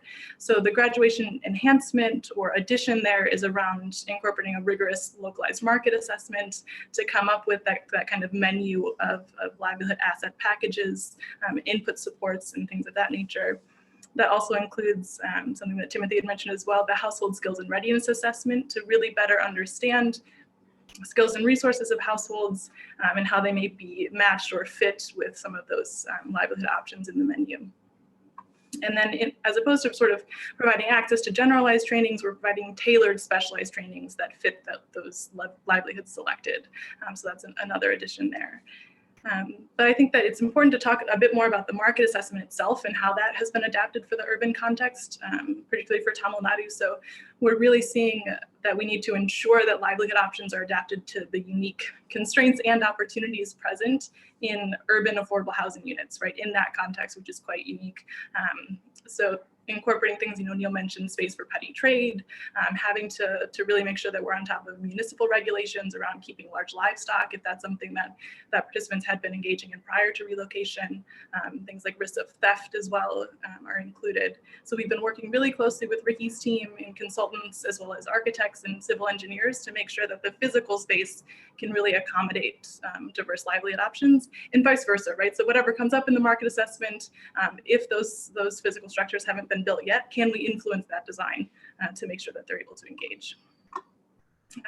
And Neil also mentioned some other adaptations and insights that his team have suggested around scoping, government and private sector infrastructure development projects that are planned for the next 2 years, and could there be employment opportunities for participants there? Also looking at employment demand for institutions like hospitals or educational facilities, market yards, department stores, and so expanding the scope of I think, more traditional graduation livelihoods options. And I think along that same vein, we're looking at promoting more professional and vocational training options, particularly for youth and women in the program, a number of which World Vision has already identified, and partnership discussions are underway. So we're really looking forward to seeing what that looks like. And Neil was mentioning as well. Thank you, Julie. Oh, sure. Yeah, for sure. Thank you. Thank you, Julie. I'm sorry to cut people off. I think all 3 panelists have very good examples from actual implementation. And there are several questions that are from the audience, but I will pose one question because it is very adequate for each of the panelists, and I hope each person can give a 1-minute response. The question is, what models are being used by governments in partnering or using private sector players and civil society organizations in graduating programs such as market linkages, access to finance, access to education, health, and other services, and programs? If you have alluded to that, so if each of you could expand answering this question, may I first give the floor to Mr. Batang? Yes, Michiko. I'm not sure if there is a model that we are following, but let me describe to you what we are doing. As I mentioned earlier, in order to respond to the livelihood pillar of the graduation approach, one thing that we have been doing is to do a comprehensive survey of all the available livelihood interventions and opportunities that are available, not just from the different government agencies, but also from the non-governmental organizations in the private sector as well. Now, since the question was on the private sector, if I may give some examples, one of the aspects of being an infrastructure-driven resettlement program is that we have a lot of infrastructure to build. We have the largest ADB finance project ongoing in the country, and that is generating a lot of jobs. And one of the strategies that we have taken is to identify what those jobs are and to what extent they may be appropriate and available to our project-affected persons, and we do a matching in that respect. Quickly, second example of what we are doing with the private sector is that among our retail conglomerates, they have existing programs that allow market access opportunities to vulnerable communities. So let's say, for example, products that are made by the communities can be sold through the retail outlets of our malls, and that is something that we are also facilitating as part of our overall menu of livelihood livelihood projects for our project affected persons. Thank you. Maybe Neil, you go next. We keep the same order. Yeah, in terms of private players, one is we have already identified, mapped about some partners. One is the microfinance institutions. See, in the city, there are a lot of players already doing the microfinance activities, and we can do an MOU, and access to finance can be linked there. So we are just having dialogue with them for the MOU. That is number one. The second partner is there are a lot of partner registered with the NSDC, National Skill Development Corporation. So those partner we can, there are private players, so that we can connect them, so that if there are textile, whatever the industrial belt there, that we can just connect to the right partner so that the training and placement can be ensured. The third one, I also look at the MSME, the small and medium businesses. If it is falls under the nearest the zone, the economic zone, where also we can just link to the private employment and the private engagement. The fourth one is the Tamil Nadu Women Development Corporation itself, promoting a lot of market structure in the metropolitan cities, where also we can look for opportunity for connecting to markets. So these are the four. I am just rightly thinking of the players to be connected, and the MOU can be signed for the future. Thank you. I think both of you are focusing on market access and linkages. Julie, may I also ask for your response?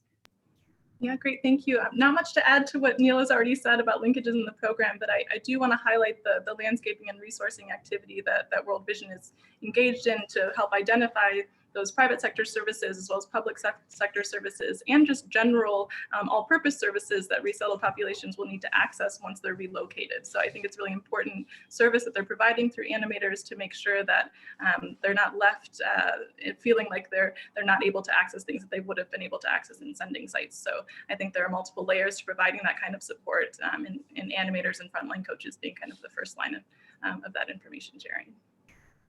Thanks. Thank you, Julie. Thank you, Mr. Batan, Mr. Devasaham, and Mrs. Kedrowski for joining today's session.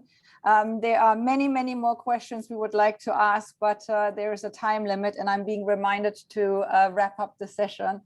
So maybe just in closing, what I want to highlight is that yesterday we learned that the graduation approach provides building blocks or tools to target beneficiaries to withstand shocks, such as during times of natural disasters, illnesses, or the multifaceted effects of the COVID pandemic.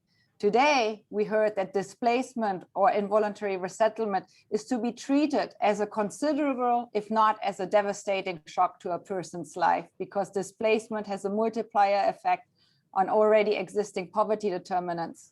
What I found today incredibly encouraging is to learn from our panelists about the efforts that are being made in tackling the side effects of urban displacement that might not be necessarily addressed under the traditional resettlement plan or the livelihood restoration plan, especially for those working in the informal sector who are extra vulnerable to the effects of displacement.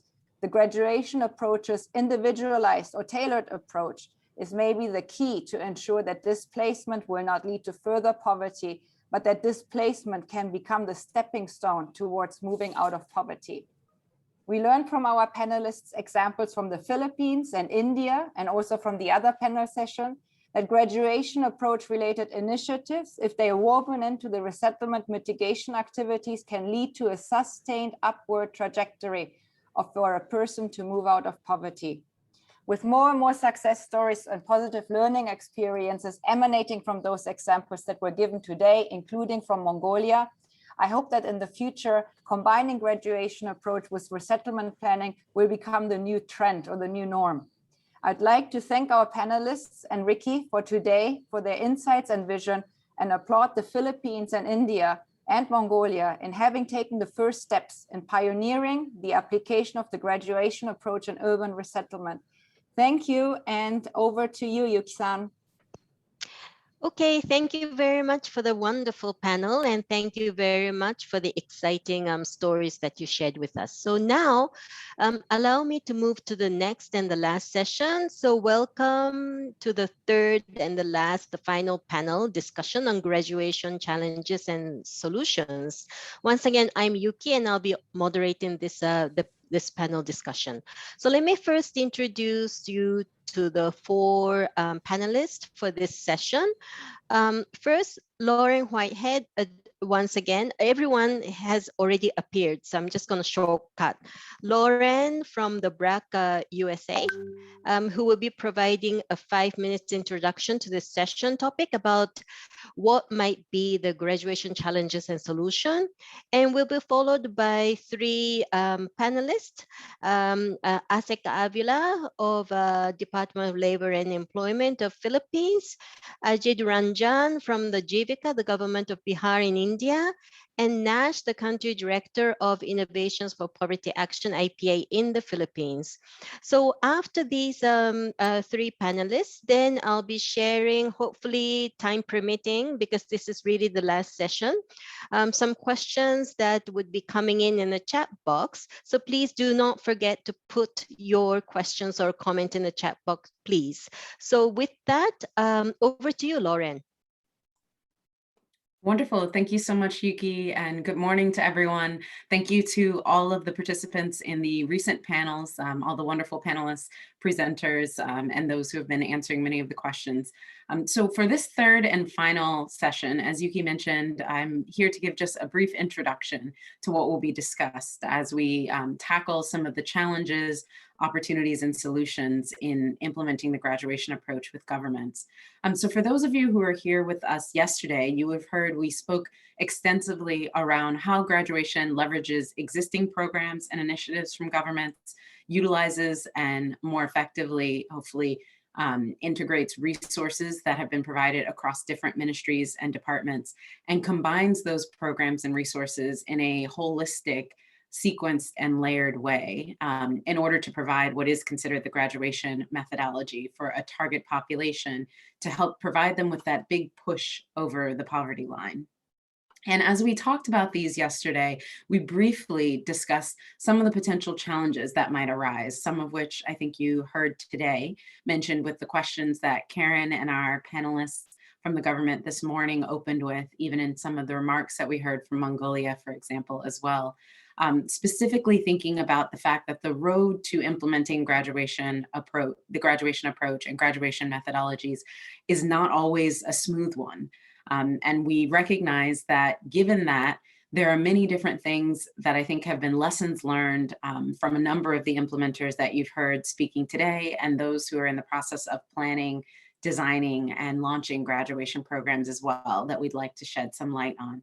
So when we think about the critical challenges that might face implementers in graduation, we think about challenges in designing or conceiving of graduation approaches, as well as actually implementing on those graduation approaches and graduation programs at scale. So some of the challenges that I think we've heard mentioned over the last 2 days is around how to target the right households. We've also discussed limited financial resources that governments might have, and strained human resources and capacity, which we recognize is often split in many directions, and during COVID-19 even more so. We've talked about the difficulties of selecting the appropriate livelihoods that will be the most resilient and sustainable for households, thinking about the pathway to scale and difficulties in what seems like going from a relatively small pilot stage, such as maybe 1,000 households or even 3,000 households, as Karen mentioned earlier, to 100,000 households, as we discussed with our colleagues from Jivika. And then we've also discussed some of the difficulties in measuring what it actually means to achieve graduation, because graduation is not just exiting from a program or reaching a specific level. Graduation is really about a set of multidimensional indicators and graduation criteria. And with that comes rapid monitoring that's necessary for iterating, which can be difficult for government programs to change or course correct and further tailor for certain populations based on need. Yet for every challenge, we recognize that there is actually the promise of even greater impact when some of those challenges are addressed or surmounted. So for example, in targeting the right households, we look at programs like Padayan SLP, the Padayan Sustainable Livelihoods Program that Assistant Secretary Reyes spoke about earlier, that will be identifying level 3 households from the Department of Social Welfare and Development. These are households that have experienced certain levels of development such that they are almost at a threshold in which they can move out of poverty. So these households have been selected specifically for their profile in being able to take most advantage of a comprehensive approach like graduation to really help give them that big push that will push them over the line and move into sustainable livelihoods. When we think about limited financial resources, yesterday we briefly spoke on using different forms of sort of lump sum cash transfers, meaning taking smaller cash transfer payments and aggregating those in order to provide some kind of an asset or livelihoods generation base for households.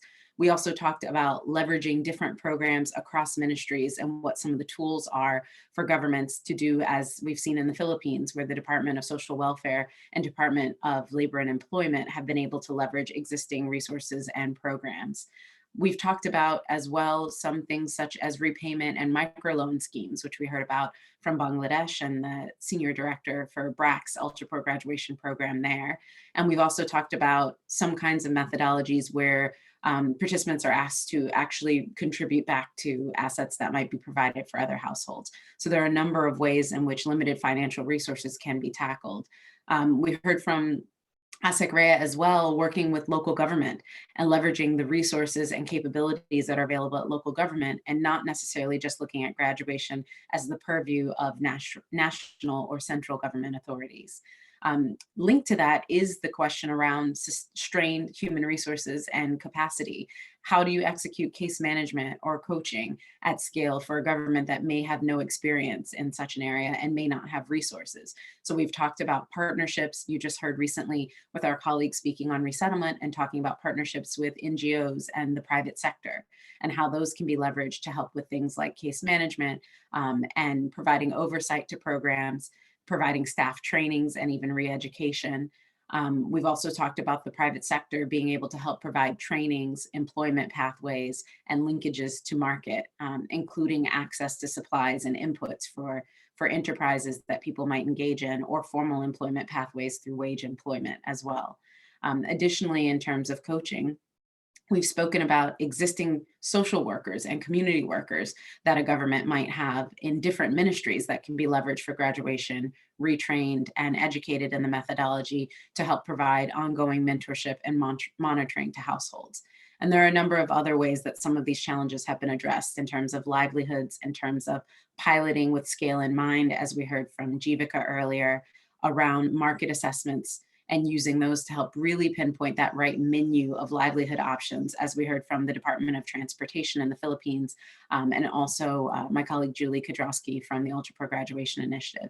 So for the rest of this panel, Yuki will be leading a discussion on some of these challenges, solutions that some of our implementers have observed, and then outstanding questions, because we do recognize there are some questions that we won't be able to answer, and there are some instances in which graduation might not be the most immediate solution. Maybe there are pathways that a government has to go down before they're ready for that next stage.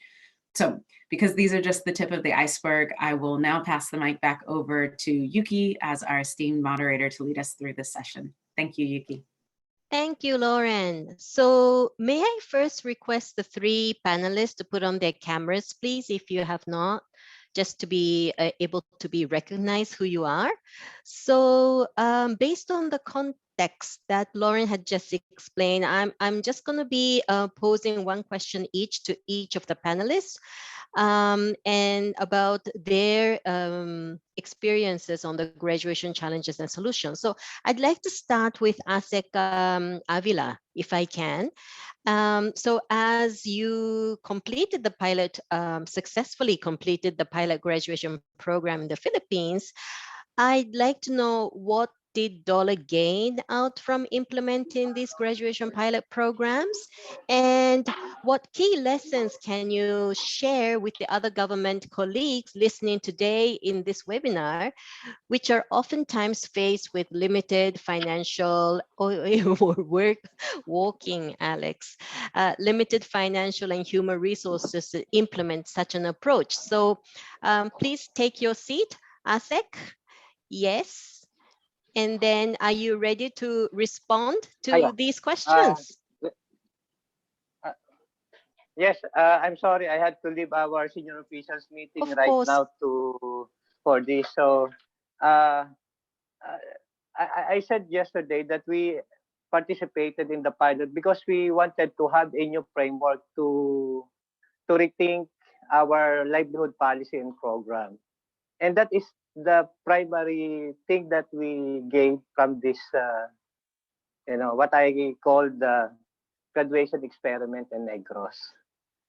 We also learned that an asset transfer in the form of livelihood assistance, be it in the form of cash transfer or in kind, like starting kits that we used to provide to our beneficiaries, has the greatest potential to be viable and sustainable if accompanied and supported by other capacity reinforcing interventions, such as what we have provided to our beneficiaries in Negros, life skills training, mentoring and coaching, social integration services, consumption stipend, etc. So I think these interventions must converge to ensure that any investment to assist the disadvantaged and the marginalized could enhance their capability to manage and sustain resilient livelihoods, and that will make them more self-reliant and capable to withstand economic shocks. It is also clear from the pilot that collaboration and partnership across different levels of governance enhances the probability of success of this kind of multi-stakeholder intervention. With respect to the issue on what can other governments with limited capacity, financial and human resources can learn from the pilot, and who are willing to implement this kind of partnership, this the one we implemented in Negros. I think technical assistance from international organizations like ADB and BRAC, is crucial. I would say that the pilot project and Negros would not have been successful without the support of ADB, without the support of BRAC, without the support of IPA, and of course, without this partnership between the central government offices like DOLE and the SWD, and of course, the local government units in the pilot areas. So I think these are the lessons we learned, and these are the challenges that any future undertaking of this nature should have to confront and address. Thank you. Thank you for sharing, Asek, and thank you for coming out of your important meeting. So I'm going back to the meeting, but I'm listening to the discussion. Okay. Thank you. Thank you very much. Yeah. So moving on to the next question. This question is going to be addressed to Mr. Ajit. Are you ready? So first of all, thank you very much for sharing the very nice video you showed us earlier. And we learned why the government of Bihar decided to integrate the graduation with the Jivika program. So for you, we'd like to know what challenges and lessons can you share with the other government colleagues here today listening from scaling the SGY program, that's Satat Jivikoparian Jojana, I might not be pronouncing it well, that was modeled after the graduation approach, but had scaled up to 100,000 households. Would you be able to share us your insight and your challenges and lessons learned on that, please?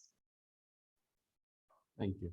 So it's Satat Jivikoparian Yojana, but pronounced. Thank you.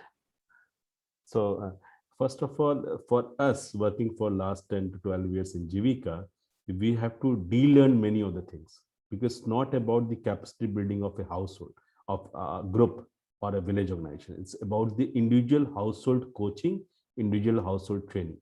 So for us, the first learning is we have to de-learn many of the things to approach to these households, because they need a special coaching.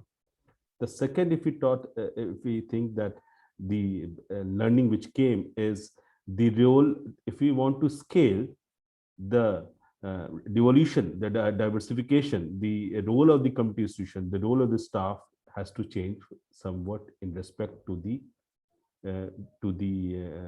graduation approach. So what we have done is the role of different government agencies working within the government, the role of the staff working within the society has somewhat changed from the higher order. Say the Chief Minister of Bihar has announced this program, and he has really said that what are the convergence we are looking for under this program. So he's looking for a housing, he's looking for for food, he's looking for health services, health insurance. So he's pretty much clear that these departments should integrate with the graduation approach ultra-poor households, and they should provide services to these households. So our role will certainly be in the selection of the households, in transferring the consumption support, in transferring the livelihood support.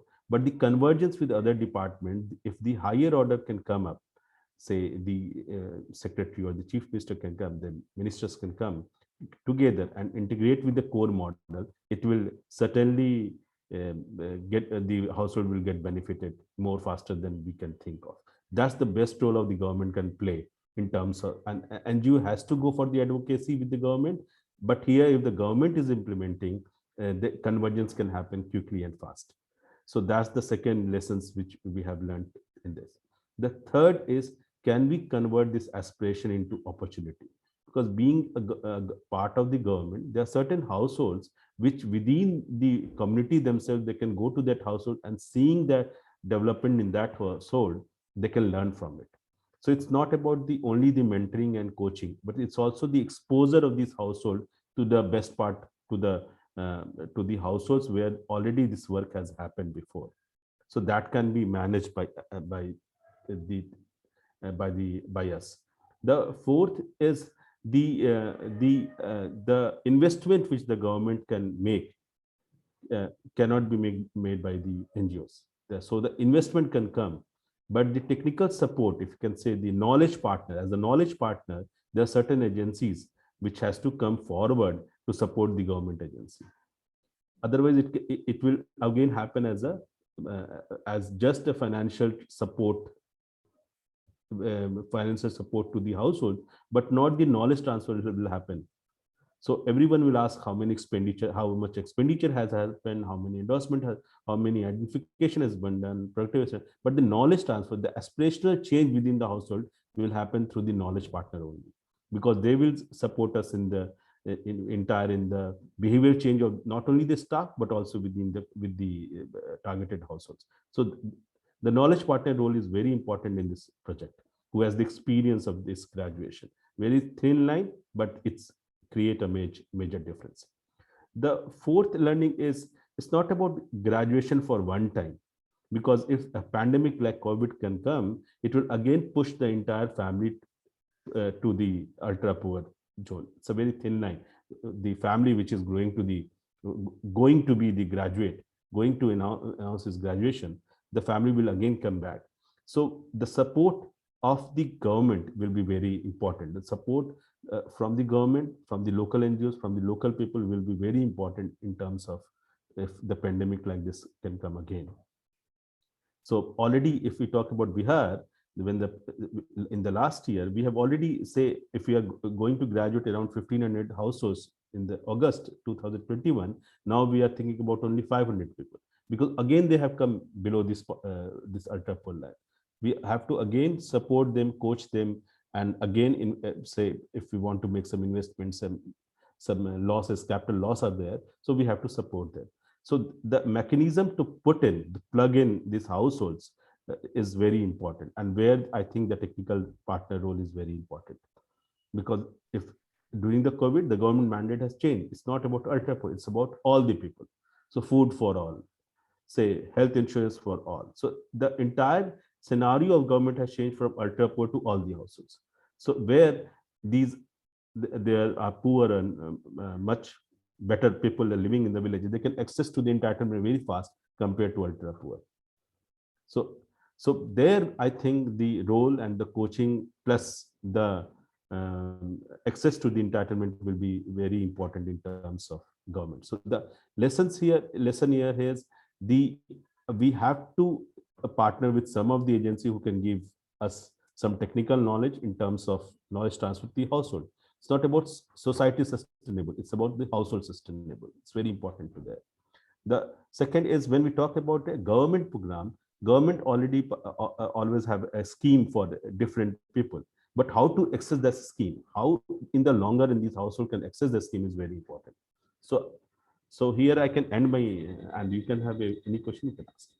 Okay. Thank you very much for sharing that. We may come back to you about a little bit more question that the audience is asking later on. But first, before that, can I turn the question to Nash, please?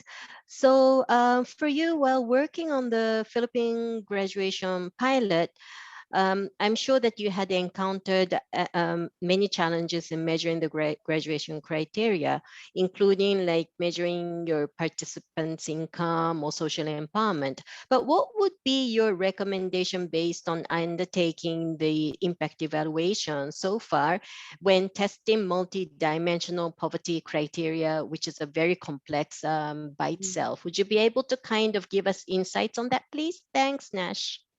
Thank you, Yuki. I think this is such an important question right now, specifically because we want to make sure that we inform policy and that we have rigorous evidence to inform policy. And as you mentioned, graduation is really a multifaceted program.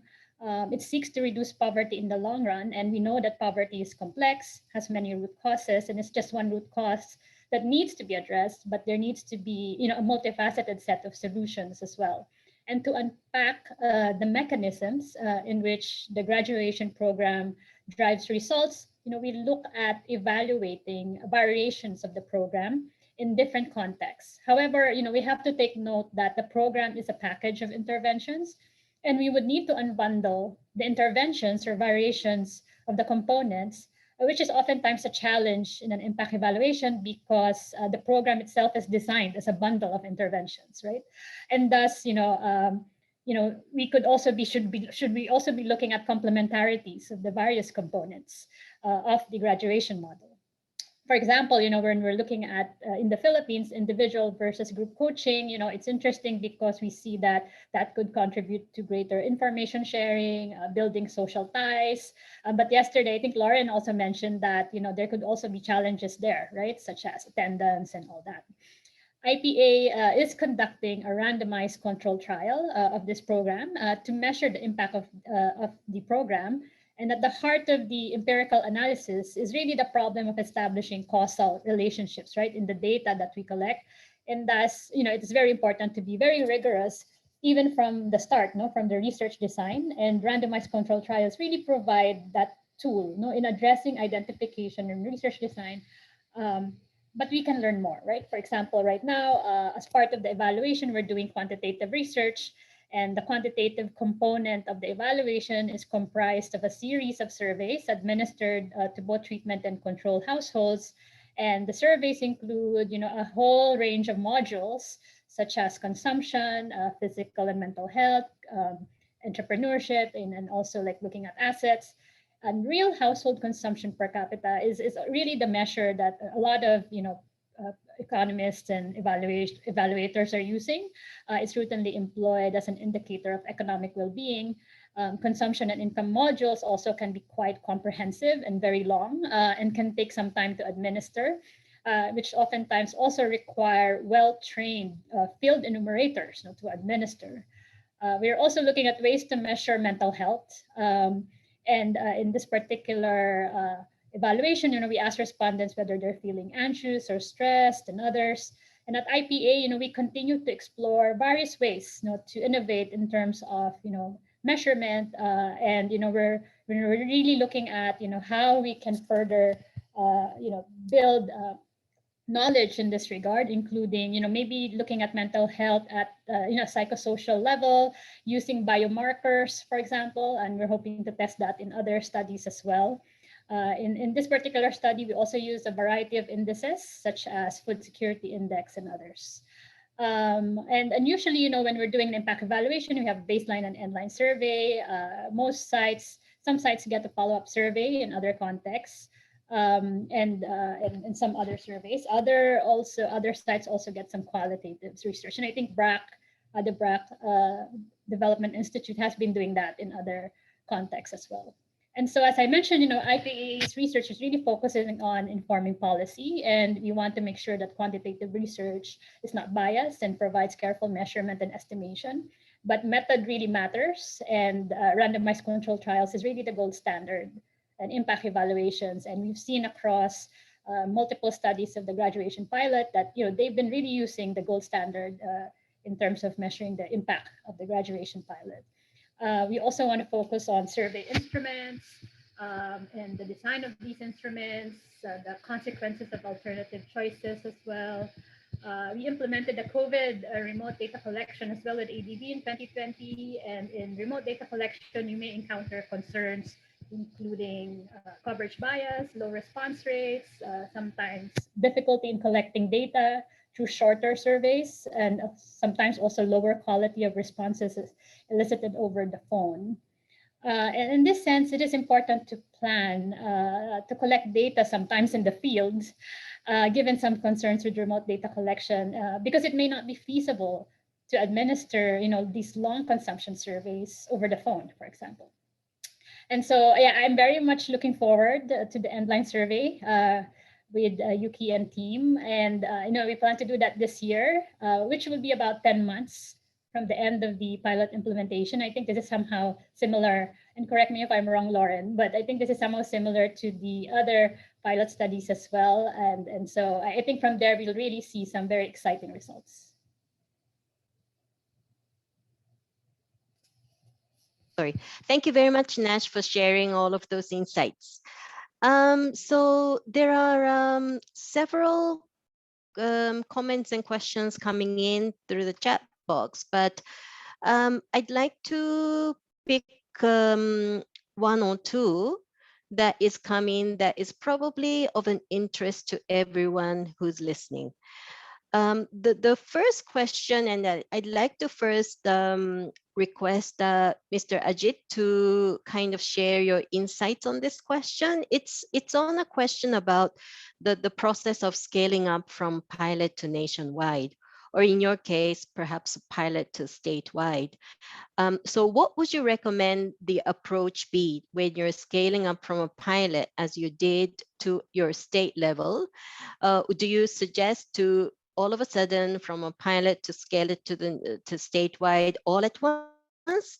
Or do you kind of go into phases when you're scaling up, given the restrictions and the limitation that you would have for the human and financial resources? So Ajit, would you be able to share us your insight on this question, please? Thank you. Thank you. So I will share my experience. We have not upscaled the entire intervention at one go in the state or any country. So the learning should be there, the immersion sites should be there so that you can upscale. So first 6 months or 1 year should be to build the model within the system. People should recognize that this can happen, because within the system, people will not believe that this can happen. So if you want to upscale any intervention, the first year will be crucial to put in quality, to put in training, to put in resource material, to upscale. Because in upscaling, always the quality will go in some way or another. To maintain that quality, we must have some, say, resource materials, some training materials. The people who has worked in the quality should be equipped enough with all the hands so that we can upscale in a big way. So first is to build the institution, so build the model within the system. So first we build the model and then we upscale in a big way. That we can do, and that we have done in Jivika to see the quality. Okay, so thank you very much for that. Actually, can you just answer us another question, please, that is just coming through the chat box here. So this question is about institutionalizing or legislating the graduation approach at the state or national level in order to adopt this approach, so that all different agencies that you have to deal in having the holistic package into so that they will align and implement. So from your experience, did you have to institutionalize or issue the law or something for this adoption of the graduation approach? So what we have done is we have the state government has first of all adopted this model. So in their cabinet, they have passed this model to cater the ultra poor households. Now at the national level, already this self-help group movement, NRLM, National Rural Livelihood Mission, is being implemented in India, where they promote SHGs, village organization, and cluster federation. Now they are going to adopt this ultra poor model also from Bihar to how to cater this ultra poor, the left out households within the self-help groups. Because they are facing the challenge that when we scale up, the ultra poor will join the self-help group, but they will drop out because they cannot save the money in the self-help groups, the first criteria of self-help group.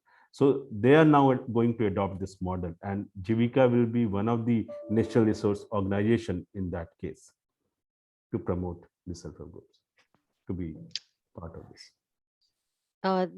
Thank you very much. Actually, your experience is way ahead of probably the Philippines. So that's why many of the participants want to learn from India case. And that's why many questions are coming in. I have another question here. This is relating to cultural and traditional challenges that are faced with the participants while implementing programs. So the question is, how can these challenges of cultural and traditional challenges be addressed in the graduation model And probably this question, because Asek Avila is in a meeting, I feel bad to pull him out of the meeting. So perhaps Nash, based on your field experience and talking to the beneficiaries themselves, would you be able to shed some light on how is it possible to address these challenges? So the question once again is, are there any cultural and traditional challenges faced with participants while implementing the program, and how can this be addressed in the graduation model? Right. So I'm not exactly aware if there are, you know, cultural issues in implementation, mainly because, as you've mentioned before, we were already working and building on existing programs in the Philippines that have been run by the government of the Philippines, which includes the 4Ps, the Conditional Cash Transfer Program, and also DOLE's program. And definitely, I think a major element here and an important factor, which BRAC has been doing, is working with the local government units as well, and really getting a sense of the local context, right? And I think that's very important, to understand the local context, to work with both the national government and also the local government, given that specific areas may have their ways of doing things. And so that sensitivity is very important when you're implementing a new program, a pilot in a new area. And being able to also work with locals, right? Bringing them in as coaches, right? I think that's also quite important. They speak the local language.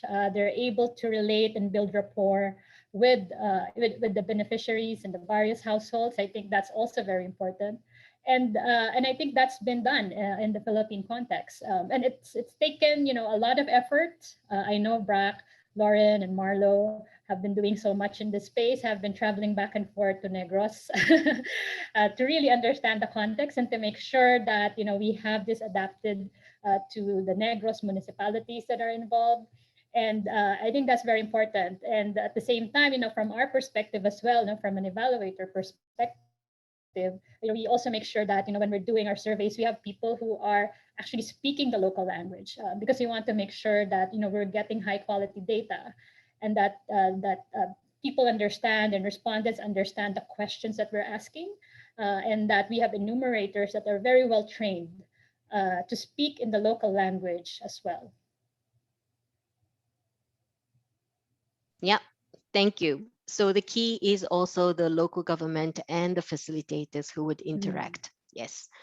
I have another, and Nash, stay on, because I have a question for you.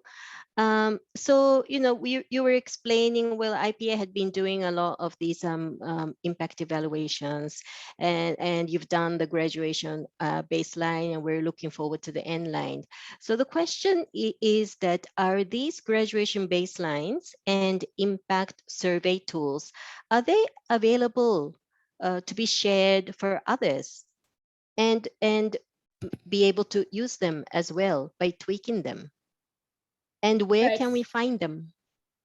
So, most of these are actually available. So definitely all of the pilot studies that have been completed are already published.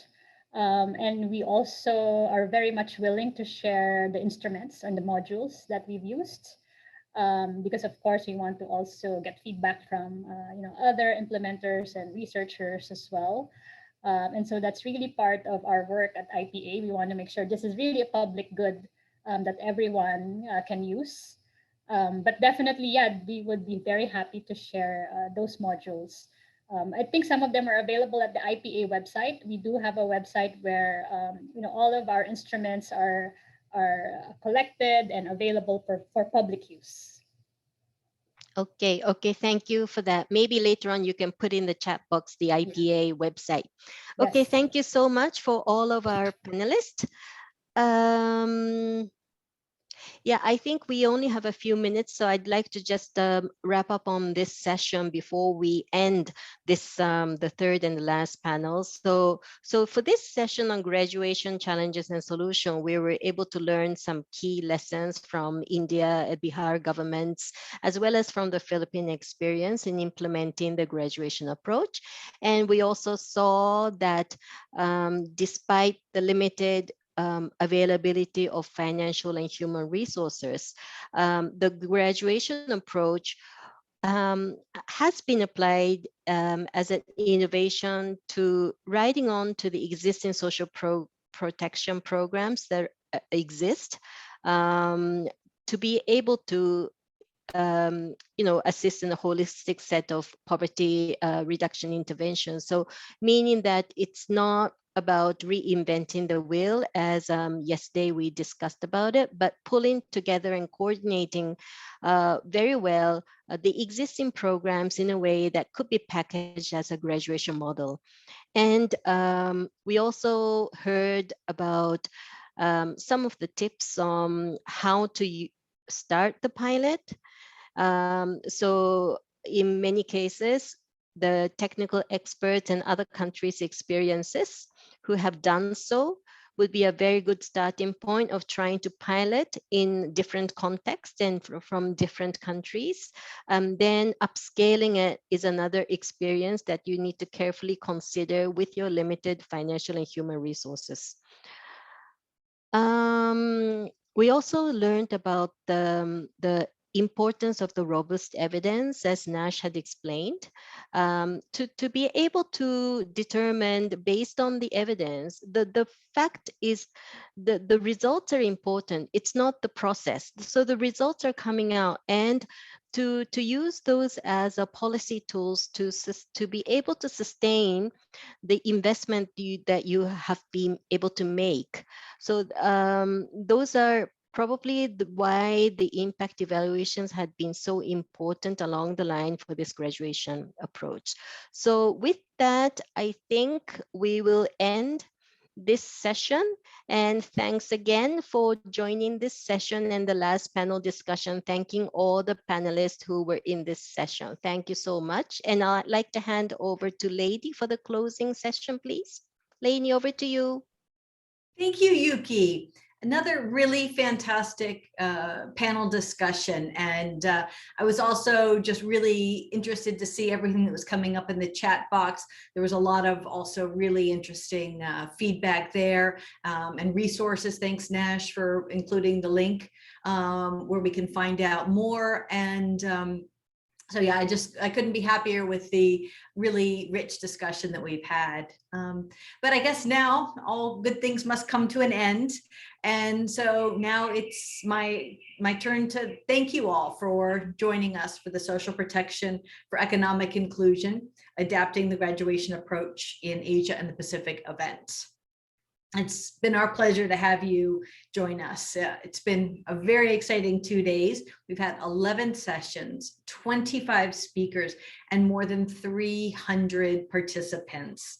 We've discussed social protection for economic inclusion in detail and the role that the graduation approach can play in the region.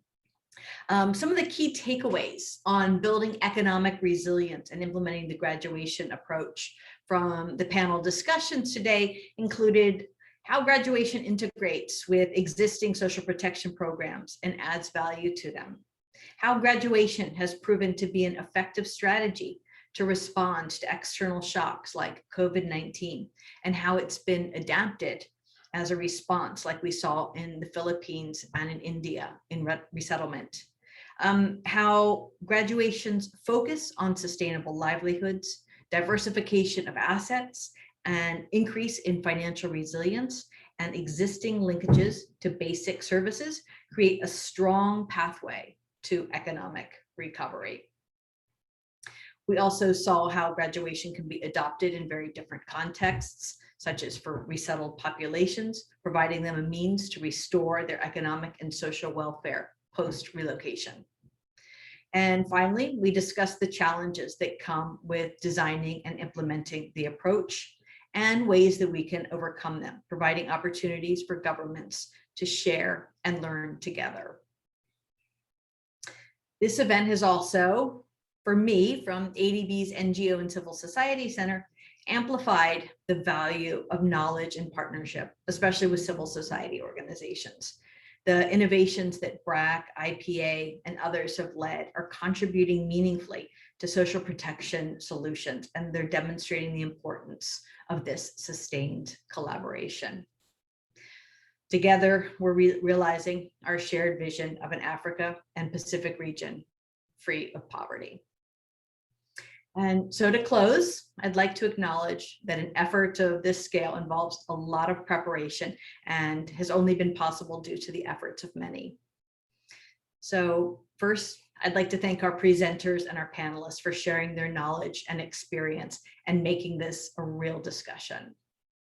Attendees, thank you for your contributions, questions, and active participation. To our event partners, BRAC and SP.org, words are not enough to thank you for your work in planning and executing this event.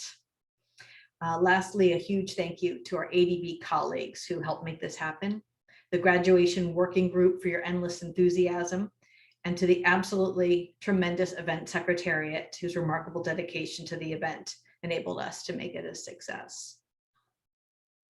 We look forward to continuing the conversation with you all about social protection for economic inclusion for many years to come. Thank you again for joining, and goodbye.